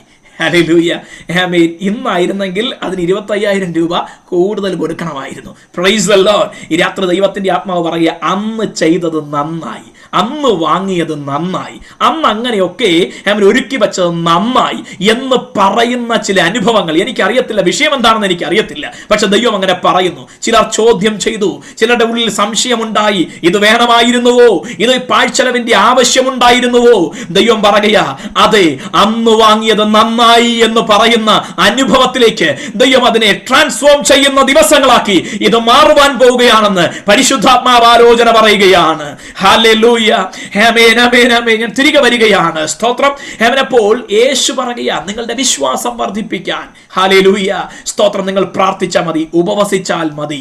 ഇരമ്യാവരോട് ദൈവം പറയുന്നു, ഇവിടെ ഇനിയും കുടിപാർപ്പുണ്ടാകും, ഇവിടെ ഇനിയും വിൽക്കലും വാങ്ങലും നടക്കും. ഇരമ്യാവേ, അതിന്റെ തെളിവാണ് ദീർഘകാലത്തേക്ക് ഈ ആധാരം കേടുപിടിച്ചു പോകാതെ, മൺകലത്തിനകത്ത് ഈർപ്പമകത്ത് കയറാതെ അതിനെ പൊതിഞ്ഞ് സൂക്ഷിക്കാനായിട്ട് പറഞ്ഞത്. കുറെ കാലം നീ കാത്തിരിക്കേണ്ടി വന്നെന്നിരിക്കും ഇരമ്യാവേ, പക്ഷേ ഇവിടെ ഇനിയും, ആമേൻ, വ്യാപാര വ്യവസായങ്ങൾ നടക്കും, ഇവിടെ ഇനിയും, ആമേൻ, പണി നടക്കും, ഇവിടെ ഇനിയും വിൽക്കലും വാങ്ങലും നടക്കും. ഹല്ലേലൂയ. വിശ്വാസത്തോടെ ഈ രാത്രി ഞാൻ ദൈവമക്കളോട് ആലോചന കൈമാറുകയാണ്. നിങ്ങൾ കഴിഞ്ഞ ദിവസങ്ങളിൽ പെൻഡിങ്ങിലായി പോയി, മരവിച്ചു പോയി എന്നൊക്കെ പറഞ്ഞിരിക്കുന്ന വിഷയങ്ങളിൽ ചില വിൽക്കൽ വാങ്ങലുകൾ ദൈവം ഈ ദിവസങ്ങളിൽ ചെയ്തു തരുവാനായിട്ട് പോവുകയാണ്. ഹല്ലേലൂയ, ആമേൻ. അടഞ്ഞുപോയി എന്ന് ചിന്തിച്ച ചില വിഷയങ്ങളിൽ, എനിക്കറിയത്തില്ല, ഞാൻ ഈ വിഷയം, എന്റെ വിഷയം വിട്ടാ സംസാരിക്കുന്നത്.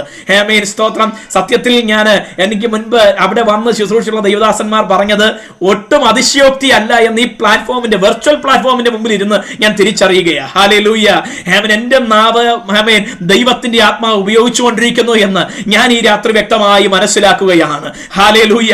ദൈവം അരുളി ചെയ്യുന്നു, പരിശുദ്ധാത്മാവ് ആലോചന കൈമാറുന്നു, അടച്ചിട്ട നിന്റെ സ്ഥാപനം ദൈവം തുറപ്പിക്കുവാനായിട്ട് പോവുകയാണ്. ഹല്ലേലൂയ, ആമേൻ. ഇനി ഇവിടെ ബിസിനസ് നടക്കത്തില്ല എന്ന് നീ തന്നെ വിധി എഴുതിയത്, ആമേൻ, ദൈവം തുറന്ന് കഴിഞ്ഞ നാളുകളേക്കാൾ വിശാലതയിലേക്ക് നയിക്കുവാനായിട്ട് പോവുകയാണ്. ദൈവം അത് ആലോചനയായി കൈമാറുന്നു. ആമേൻ. ദൈവം അനുഗ്രഹിക്കട്ടെ, അതിരുകളെ വിശാലമാക്കട്ടെ, മഹത്വം കർത്താവ് വെളിപ്പെടുത്തുമാറാകട്ടെ. ഹല്ലേലൂയ, ആമേൻ. ഞാൻ സ്തോത്രം, ആമേൻ, ആമേൻ. വേഗത്തിൽ ഒരു കാര്യം കൂടെ വിഷയവുമായി ബന്ധപ്പെട്ട് പറഞ്ഞ് ഇന്ന് രാത്രിയിൽ, ആമേൻ, വാക്കുകൾ നിർത്തുവാനായിട്ട് ആഗ്രഹിക്കുകയാണ്. ഹല്ലേലൂയ, സ്തോത്രം, ആമേൻ. നേരത്തെ നമ്മൾ തൊട്ട് മുമ്പ് വായിച്ച ഭാഗത്ത് നമ്മൾ കണ്ടത് ഇങ്ങനെയാണ്, കടുകുമണിയോളം വിശ്വാസമുണ്ടെങ്കിൽ എന്ത് സംഭവിക്കും? മല നീങ്ങിപ്പോകും. ഹല്ലേലൂയ, സ്തോത്രം. ഞാൻ നേരത്തെ 15-ാം അധ്യായത്തിൽ നിന്ന് വായിച്ച ഭാഗം, സ്തോത്രം, ആമേൻ, നേരത്തെ മാറി വായിച്ചത് ഈ വിഷയവുമായി ബന്ധപ്പെട്ട് കിടക്കുന്ന ആമേൻ ഭാഗമാണ്. കടുകുമണിയോളം വിശ്വാസം. Praise the Lord. ഹല്ലേലൂയ. എന്താ ഈ കടുകുമണിയോളം വിശ്വാസം എന്ന് പറഞ്ഞതിൻ്റെ അർത്ഥം? ഹല്ലേലൂയ, ആമേൻ. വിശ്വാസത്തിൻ്റെ ശക്തിയെ കാണിക്കാൻ വേണ്ടിയാണ് യേശു അത് പറഞ്ഞത്. വിശ്വാസത്തിൻ്റെ ശക്തി. ഡൈനാമിറ്റ് അധികം വലിപ്പമൊന്നും ഉണ്ടാകണമെന്നില്ല. അമേരിക്ക ഹിരോഷിമയിലും നാഗസാക്കിയിലും ഇട്ട ബോംബ്, ആമേൻ, അത് 2 പട്ടണങ്ങളെ നിശേഷം നശിപ്പിച്ചു കളഞ്ഞു, കത്തിച്ചു കളഞ്ഞു.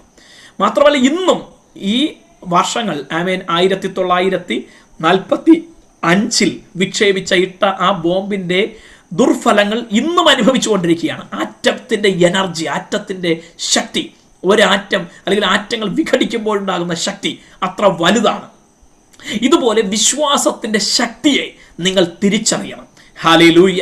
ഇതേ ആറ്റം തന്നെ ഒരു രാജ്യത്തെ അല്ല, ഒരു ഭൂഖണ്ഡത്തെ മുഴുവനും, ആമേൻ, പ്രവർത്തിപ്പിക്കാൻ കഴിയുന്ന വൈദ്യുതിയാക്കി മാറ്റാനായിട്ട് കഴിയും ആണവ നിലയങ്ങളിലൂടെ. ആമേൻ. അപ്പോൾ ദോഷത്തിന് വേണ്ടി ഉപയോഗിച്ച അതേ സാധനം ഗുണത്തിന് വേണ്ടി ഉപയോഗിക്കാനായിട്ട് കഴിയും. ഞാൻ അത് പറഞ്ഞത് വിശ്വാസമെന്ന ആ പവർ സോഴ്സിൻ്റെ, ആ ഊർജ സ്രോതസ്സിൻ്റെ ശക്തിയെ തിരിച്ചറിയാൻ വേണ്ടി ഞാൻ ഉദാഹരണം പറഞ്ഞതേ ഉള്ളൂ. ആറ്റം ബോംബിന്റെ ഉദാഹരണം പറഞ്ഞതേ ഉള്ളൂ. Atomic energy. ഹല്ലേലൂയ. കടുകുമണിയോളം പോന്ന വിശ്വാസത്തിന് വൻമലയെ, പർവ്വതങ്ങളെ നീക്കുവാനായിട്ട് കഴിയും. പർവ്വതങ്ങളെ നീക്കുവാനായിട്ട് കഴിയും. കടുകുമണി എത്രത്തോളം ഉണ്ടെന്ന് പരിചയപ്പെടുത്തേണ്ട ആവശ്യമില്ല. നമ്മുടെ ദൈനംദിന ജീവിതത്തിൽ കടുക് പരിചിതമാണ്. യേശു പറഞ്ഞ കടുകുമണി ഒരു വൃക്ഷമായി തീരുന്ന കടുകുമണിയാണ്. അത്രത്തോളം ഒരു വൃക്ഷം പോലെ വളരുന്ന പലതരത്തിലുള്ള കടുകുമണിയുണ്ട്. അതിൽ യേശു പറഞ്ഞത് ഒരു മരമായി തീരുന്ന കടുകുമണിയാണ് വളർന്ന് എന്നുള്ളത് പഠിതാക്കൾ വ്യക്തമാക്കിയിട്ടുണ്ട്. വിഷയം അവിടെ ഒന്നുമല്ല, അതിനെക്കുറിച്ചൊന്നും വിശദീകരിക്കാനല്ലോ. ഹല്ലേലൂയ. കടുകുമണിയോളം വിശ്വാസം. ഉദാഹരണമായി ഞാൻ എടുത്ത ഭാഗമാണ് മത്തായി സുവിശേഷം 15-ാം അധ്യായത്തിൻ്റെ 28-ാമത്തെ വാക്യം. മത്തായി 15-ന്റെ 28-ാമത്തെ വാക്യം. യേശു അവളോട്, സ്ത്രീയെ, നിന്റെ വിശ്വാസം വലിയത്. ഹല്ലേലൂയ. നിന്റെ ഇഷ്ടം പോലെ നിനക്ക് ഭവിക്കട്ടെ എന്ന് ഉത്തരം പറഞ്ഞു. നിന്റെ ഇഷ്ടം പോലെ നിനക്ക് ഭവിക്കട്ടെ. ആ നാഴിക മുതൽ അവളുടെ മകൾക്ക് സൗഖ്യം വന്നു. Praise God. ഹല്ലേലൂയ. യേശു വാസ്തവത്തിൽ അപകടകരമായൊരു പ്രഖ്യാപനമല്ലേ ഈ നടത്തിയത് എന്ന് നമ്മുടെ ഉള്ളിൽ ചിലപ്പോൾ ചിന്ത വന്നെന്നിരിക്കും. അങ്ങനെ ഒരു ചിന്ത അനാവശ്യമായ ചിന്തയാണ്. കാരണം അവളുടെ ഉള്ളിലിരിപ്പ് എന്താണെന്ന് ഉള്ളങ്ങളെ നന്നായി അറിയുന്ന കർത്താവിനറിയാം. ഹല്ലേലൂയ. എക്സ്റേയേക്കാൾ ശക്തിയുള്ള കർത്താവിൻ്റെ കണ്ണിന് അവളുടെ ഉള്ളിൽ എന്താണ് ഉള്ളതെന്ന് ഉള്ളതുപോലെ അറിയാവുന്നത് കൊണ്ട് കർത്താവ് ധൈര്യമായിട്ട് പറയുക, നിന്റെ വിശ്വാസം പോലെ നിനക്ക് ഭവിക്കട്ടെ. ഹല്ലേലൂയ. സ്തോത്രം. ആമേൻ. നിന്റെ ഇഷ്ടം പോലെ നിനക്ക് ഭവിക്കട്ടെ. അങ്ങനെ പറഞ്ഞാലും അപകടം ഒന്നും പറ്റത്തില്ലെന്ന് യേശുവിന് നന്നായിട്ട് അറിയാം. കാരണം അവളുടെ ഇഷ്ടം എന്താണെന്ന് കർത്താവ് മനസ്സിലാക്കി. നമ്മുടെ ഇഷ്ടങ്ങൾ അറിഞ്ഞും കൂടെ ആ കർത്താവ് ഇങ്ങനെ പറയാനായിട്ട് പോകുന്നത്. നല്ല ഇഷ്ടങ്ങളാണെങ്കിൽ കർത്താവ് പറയും, അങ്ങനെ തന്നെ നിനക്ക് ഭവിക്കട്ടെ. ഹല്ലേലൂയ. Praise the Lord. അതുകൊണ്ട് ഹൃദയം, മനസ്സ് മുഴുവൻ നല്ല ചിന്തകൾ കൊണ്ട് നിറയ്ക്കാം, നല്ല ഇഷ്ടങ്ങൾ കൊണ്ട് നിറയ്ക്കാം. കർത്താവ് സഹായിക്കുമാറാകട്ടെ. വിഷയത്തിലേക്ക് ഞാൻ മടങ്ങി വരുന്നു. നോക്കുക, യേശുവിൻ്റെ അടുക്കലേക്ക് കനാന്യ സ്ത്രീ വന്നിട്ട് പറയുക, എൻ്റെ മകൾക്ക് ഭൂതോപദ്രവം കഠിനമായിരിക്കുന്നു. അതിൻ്റെ അർത്ഥം ചെയ്യാൻ കഴിയുന്നതെല്ലാം ചെയ്തു, പറയാൻ പറ്റുന്നവരോടെല്ലാം പറഞ്ഞു, ചികിത്സിക്കാൻ പറ്റുന്നിടങ്ങളെല്ലാം ചികിത്സിച്ചു. പക്ഷേ എന്തില്ല? പരിഹാരമില്ല. അവൾക്ക് ഒരു വിടുതൽ കാണുവാനായിട്ട് കഴിയുന്നില്ല. കഠിനമാണ് ഈ വിഷയം. കഠിനമാണ്. എനിക്ക് കഠിനമാണ്, എൻ്റെ സഭയ്ക്ക് കഠിനമാണ്, എൻ്റെ ശുശ്രൂഷയോടുള്ള ബന്ധത്തിൽ കഠിനമാണ്, എൻ്റെ തലമുറയോടുള്ള ബന്ധത്തിൽ കഠിനമായ വിഷയം. യേശുവിൻ്റെ അടുക്കൽ കഠിനമായ വിഷയവുമായിട്ടാണ് വന്നിരിക്കുന്നത്. ഹല്ലേലൂയ. പക്ഷേ ആദ്യം നമുക്കറിയാം, ഒരു സ്റ്റെപ്പ് ബൈ സ്റ്റെപ്പായിട്ട് യേശു അവളെ ശ്രദ്ധിച്ചു പോലുമില്ല. പിന്നീട് അപ്പോസ്തലന്മാർ ചെന്ന യേശുവിനോട് അവൾക്ക് വേണ്ടി റെക്കമെൻഡ് ചെയ്തു, അവളെ ഒന്ന് പറഞ്ഞയക്കണം. യേശു പറഞ്ഞു, ഇസ്രായേൽ ഗോത്രത്തിലെ കാണാതെ പോയ ആടുകളുടെ അടുക്കലേക്ക് അല്ലാതെ എന്നെ അയച്ചിട്ടില്ല. ആമേൻ. അവൾ വിട്ടില്ല. അവൾ യേശുവിൻ്റെ മുമ്പിൽ വന്ന് മുട്ടുകുത്തി, കർത്താവേ എന്നെ സഹായിക്കണം എന്ന് പറഞ്ഞാൽ, ഇനി മുന്നോട്ട് ഒരു ചുവട് വയ്ക്കണമെങ്കിൽ എന്നെ ചവിട്ടി മെതിച്ചിട്ട് മതി, അല്ലെങ്കിൽ എൻ്റെ വിഷയത്തിന് പരിഹാരം തന്നിട്ട് മതി. അതാ മുമ്പിൽ വന്ന് മുട്ടുകുത്തി എന്ന് പറഞ്ഞതിൻ്റെ അർത്ഥം. കർത്താവിനെ വിടാതെ പിടിച്ചിരിക്കുക അവള്. ഹല്ലേലൂയ. ആമേൻ. അപ്പോൾ യേശു, ആമേൻ, അവളുടെ ഹൃദയം തകർക്കുന്നൊരു വാക്കാ പറഞ്ഞത്. യേശു വേറെ ആരോടും ഇത്ര കഠിനമായിട്ട് പറഞ്ഞിട്ടില്ല. ഒരു കാര്യം കൂടെ ഞാൻ പറയാം. നിന്റെ അകത്തെ വിശ്വാസം വലുതാണെങ്കിൽ ഒരുപക്ഷെ ദൈവം വലിയ ടെസ്റ്റും അനുവദിക്കും, വലിയ പരിശോധനയും അനുവദിക്കും. ഹൃദയം തകർന്നു പോകുന്ന നിലയിലുള്ള വാക്കുകൾ ചിലപ്പോൾ കേൾക്കേണ്ടി വരും. ഹല്ലേലൂയ. ഇവിടെ യേശു അത് പറഞ്ഞതേ ഉള്ളൂ വ്യത്യാസം. ആമേൻ. നമ്മൾ കേൾക്കുന്നത് ചിലപ്പം നാത്തൂൻ്റെ വായിന്നായിരിക്കാം, അമ്മായിയമ്മയുടെ വായിന്നായിരിക്കാം, അല്ലെങ്കിൽ ചിലപ്പോൾ നമ്മൾ ഒട്ടും പ്രതീക്ഷിക്കാത്തവരുടെ വായിന്നായിരിക്കാം. ആമേൻ എന്ന വ്യത്യാസമേ ഉള്ളൂ. അങ്ങനെ അങ്ങ് ചിന്തിച്ചാൽ മതി. ഹൃദയം തകർക്കുന്ന കഠിനമായ വാക്കുകൾ, കഠിനമായ പ്രതിസന്ധികൾ ജീവിതത്തിൽ വരുമ്പോൾ മറുഭാഗത്ത് സന്തോഷിക്കണം. എന്താണെന്നറിയാവോ? എൻ്റെ അകത്തെ വിശ്വാസം വലുതാണെന്ന് അറിയാവുന്നത് കൊണ്ടാണ് കർത്താവ് ഈ കഠിനമായ സാഹചര്യം എനിക്ക് അനുവദിച്ചിരിക്കുന്നത്. ഹല്ലേലൂയ. ആ ബോധ്യമാണ് നമ്മുടെ അകത്ത് നിറയേണ്ടത്. സ്തോത്രം. യേശു അവളോട് പറയുക, മക്കളുടെ അപ്പം എടുത്ത് നായ്ക്കുട്ടികൾക്ക് ഇട്ടുകൊടുക്കുന്നത് നന്നല്ല. ഹല്ലേലൂയ. അവളുടെ മറുപടി, അവളുടെ പ്രതിവചനം, കർത്താവേ, നായ്ക്കുട്ടികളും മേശമേൽ നിന്ന് വീഴുന്ന നുറുക്കുകൾ തിന്നുന്നുണ്ടല്ലോ. ഹല്ലേലൂയ. ഞാൻ ദൈവമക്കളോട് സ്നേഹത്തോടൊരു കാര്യം ഓർപ്പിക്കട്ടെ. എത്ര കഠിനമായ, നിരാശാപൂർണമായ, വേദന നിറഞ്ഞ മരണനിഴൽ താഴ്വരയിലൂടെ പോകുമ്പോഴും അതിനകത്ത് പ്രത്യാശ ഉണർത്തുന്ന എന്തെങ്കിലും ഒരു കാര്യം കാണും. അത് കണ്ടുപിടിക്കണം, അത് കണ്ടെത്തണം. ഹല്ലേലൂയ. സ്തോത്രം. ചുറ്റും വാതിലുകൾ മുഴുവൻ അടഞ്ഞു കിടന്നാലും ഏതെങ്കിലും ഒരു വാതിൽ ദൈവം തുറന്നു വെച്ചിട്ടുണ്ടാകും. അത് കണ്ടെത്തണം. ഹല്ലേലൂയ. സ്തോത്രം. അടഞ്ഞ വാതിലുകളെ തന്നെ നോക്കി നിൽക്കരുത്. നമുക്ക് പറ്റുന്ന പ്രശ്നം അതാ.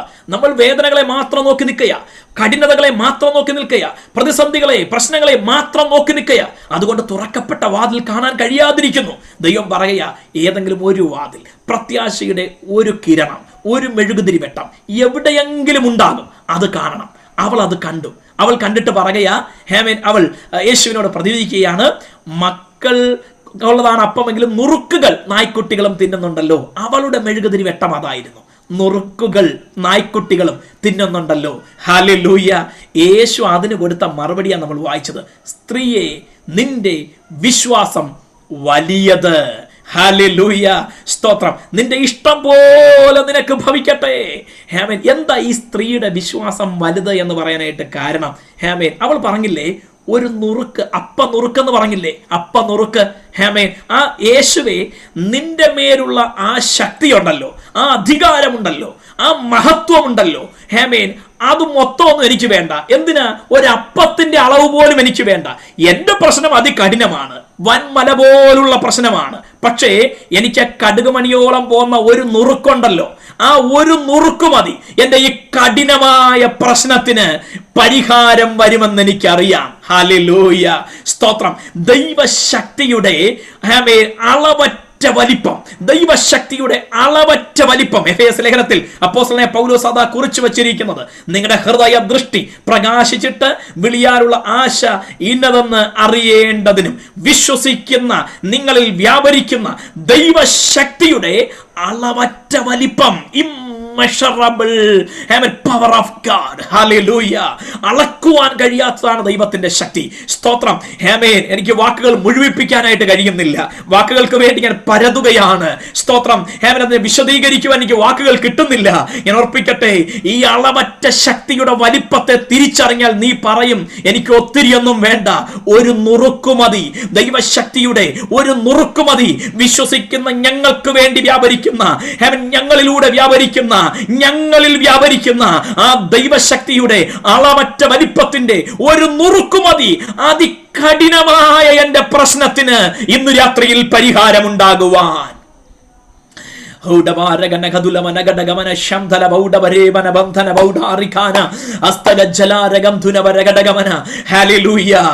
കണ്ണുകൾ ഒരു നിമിഷം അടച്ചിട്ട് സ്തോത്രം മുന്നിലേക്ക് ഹല്ലേലൂയ നമ്മുടെ പ്രതിസന്ധികളെ മുഴുവനും ഒന്ന് നോക്കിയാട്ടെ. സ്തോത്രം.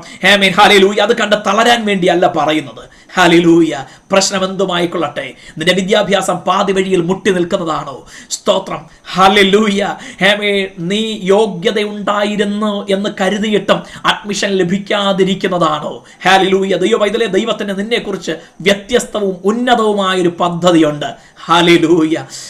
യേശുവിന്റെ നാമത്തിൽ സ്തോത്രം. നിന്റെ പ്രതിസന്ധി, നിന്റെ വെല്ലുവിളി എന്തുമായിക്കൊള്ളട്ടെ, വൻമല പോലുള്ള പ്രതിസന്ധിയെ നിന്റെ മുന്നിൽ ഇന്ന് രാത്രി കണ്ടാട്ടെ. എന്നിട്ട് പറഞ്ഞാട്ടെ, എൻ്റെ അകത്ത് നൽകിയിരിക്കുന്ന വിശ്വാസം ഈ പ്രപഞ്ചം മുഴുവനും പകരം കൊടുത്താലും അതിനേക്കാൾ വിലയേറിയ വിശ്വാസം എൻ്റെ അകത്തുണ്ട്. ഹല്ലേലൂയ, സ്തോത്രം. ദൈവമാണ് എനിക്കത് തന്നിരിക്കുന്നത്. അതിൻ്റെ അളവെന്നിൽ ദൈവം പങ്കിട്ട് തന്നിട്ടുണ്ട്. ആമേൻ. ആ ദൈവശക്തിയെക്കുറിച്ചുള്ള ബോധ്യം, ആ വിശ്വാസം എൻ്റെ ഉള്ളിൽ ഉള്ളതുകൊണ്ട് ഹല്ലേലൂയ, ഈ കടുകുമണിയോളമുള്ള വിശ്വാസം, എൻ്റെ മുന്നിലുള്ള ഈ വൻമലകൾ, ഹല്ലേലൂയ, ഈ മഹാപർവ്വതങ്ങൾ,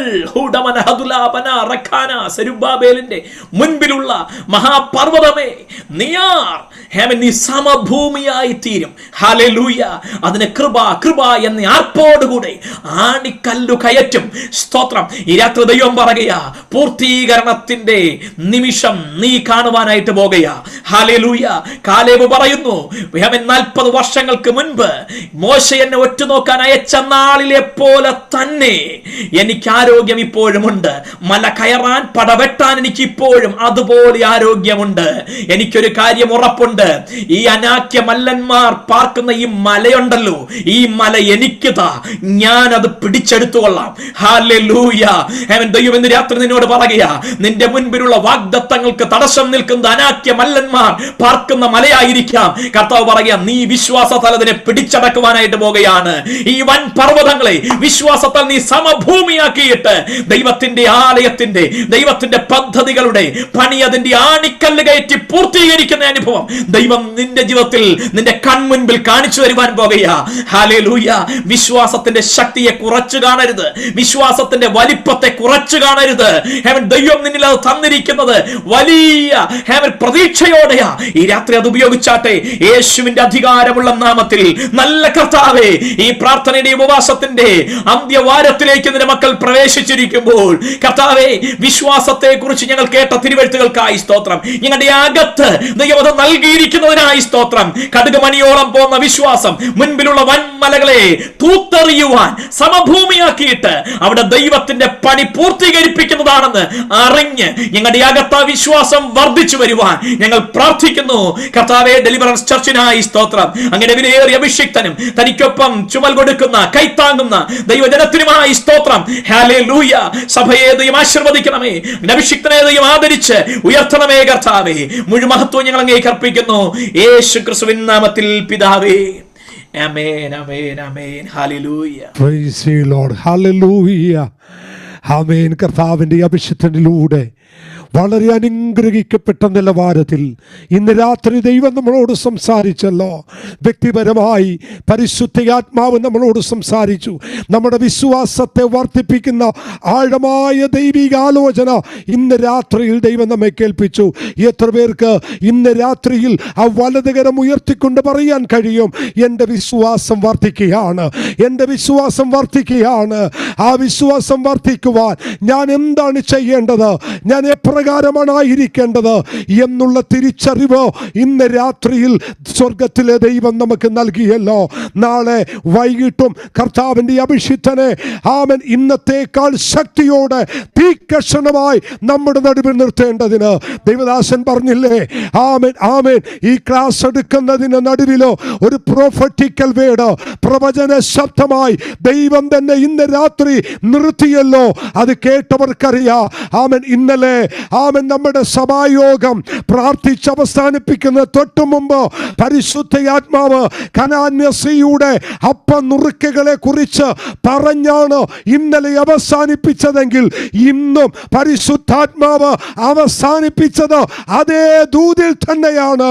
അങ്ങനെയാണെങ്കിൽ ഉറപ്പാണ് ദൈവം നമ്മളോട് ഇടപെട്ടുകൊണ്ടിരിക്കുകയാണ്, ദൈവം നമ്മോട് സംസാരിച്ചുകൊണ്ടിരിക്കുകയാണ്. എല്ലാ വലതുകരവും എല്ലാവരും ഒന്ന് ഉയർത്തിപ്പിടിച്ച്, സ്വർഗീയ പിതാവേ, ഞങ്ങൾക്ക് തന്ന നല്ല അരുളപ്പാടുകൾക്കായി നന്ദി. അതേ കർത്താവേ, ഈ ഉപവാസം കഴിയുമ്പോൾ ഞങ്ങൾ വിശ്വാസത്തിന്റെ പൂർണ്ണതയിലെത്തുവാൻ, വിശ്വാസത്തിന്റെ അളവ് വർദ്ധിപ്പിച്ചു വരുവാൻ സ്വർഗത്തിലെ ദൈവമേ അങ്ങ് കൃപ ചെയ്യണമേ. അങ്ങയുടെ അഭിഷിക്തനെ ഇന്ന് രാത്രി ഞങ്ങളുടെ നടുവിൽ അതിശക്തിയോടെ ദൈവം നിർത്തിയത് കൊണ്ട് നന്ദിയപ്പാ. ദൈവമേ, നാളെയും പരിശുദ്ധാത്മാവേ അങ്ങ് ശക്തീകരിക്കേണ്ടതിനായി പ്രാർത്ഥിക്കുന്നു. കർത്താവേ, ഈ മീഡിയയിലൂടെ ഞങ്ങളെ ശ്രദ്ധിച്ചുകൊണ്ടിരിക്കുന്ന എല്ലാവരെയും ഇന്ന് രാത്രിയിൽ ദൈവം ആശീർവദിക്കുമാറാകണമേ. മുഴുമഹത്വം അങ്ങേക്ക്, ക്രിസ്തുയേശുവിൻ നാമത്തിൽ പിതാവേ. കർത്താവ് നമ്മുടെ പ്രാർത്ഥന കേട്ടതിനായി കരമുയർത്തി കർത്താവിന് സ്തോത്രം ചെയ്യാമല്ലോ. പിതാവായ ദൈവത്തിൻ്റെ സ്നേഹവും പുത്രനാം യേശുവിൻ്റെ കൃപയും നമ്മെ ആശ്വസിപ്പിച്ച് വഴിയെടുത്തുന്ന പരിശുദ്ധാത്മാവിൻ്റെ കൂട്ടായ്മയും കാവലും സംസർഗവും നമ്മോടും നാം ഓർത്ത് പ്രാർത്ഥിച്ച എല്ലാ വിഷയത്തോടും സഭയോടും തുടർന്നെടുക്കുന്ന ഉപവാസ പ്രാർത്ഥനയോടും കർത്താവിൻ്റെ രണ്ടാമത്തെ വരവരെ ഉണ്ടായിരിക്കുമാറാകട്ടെ.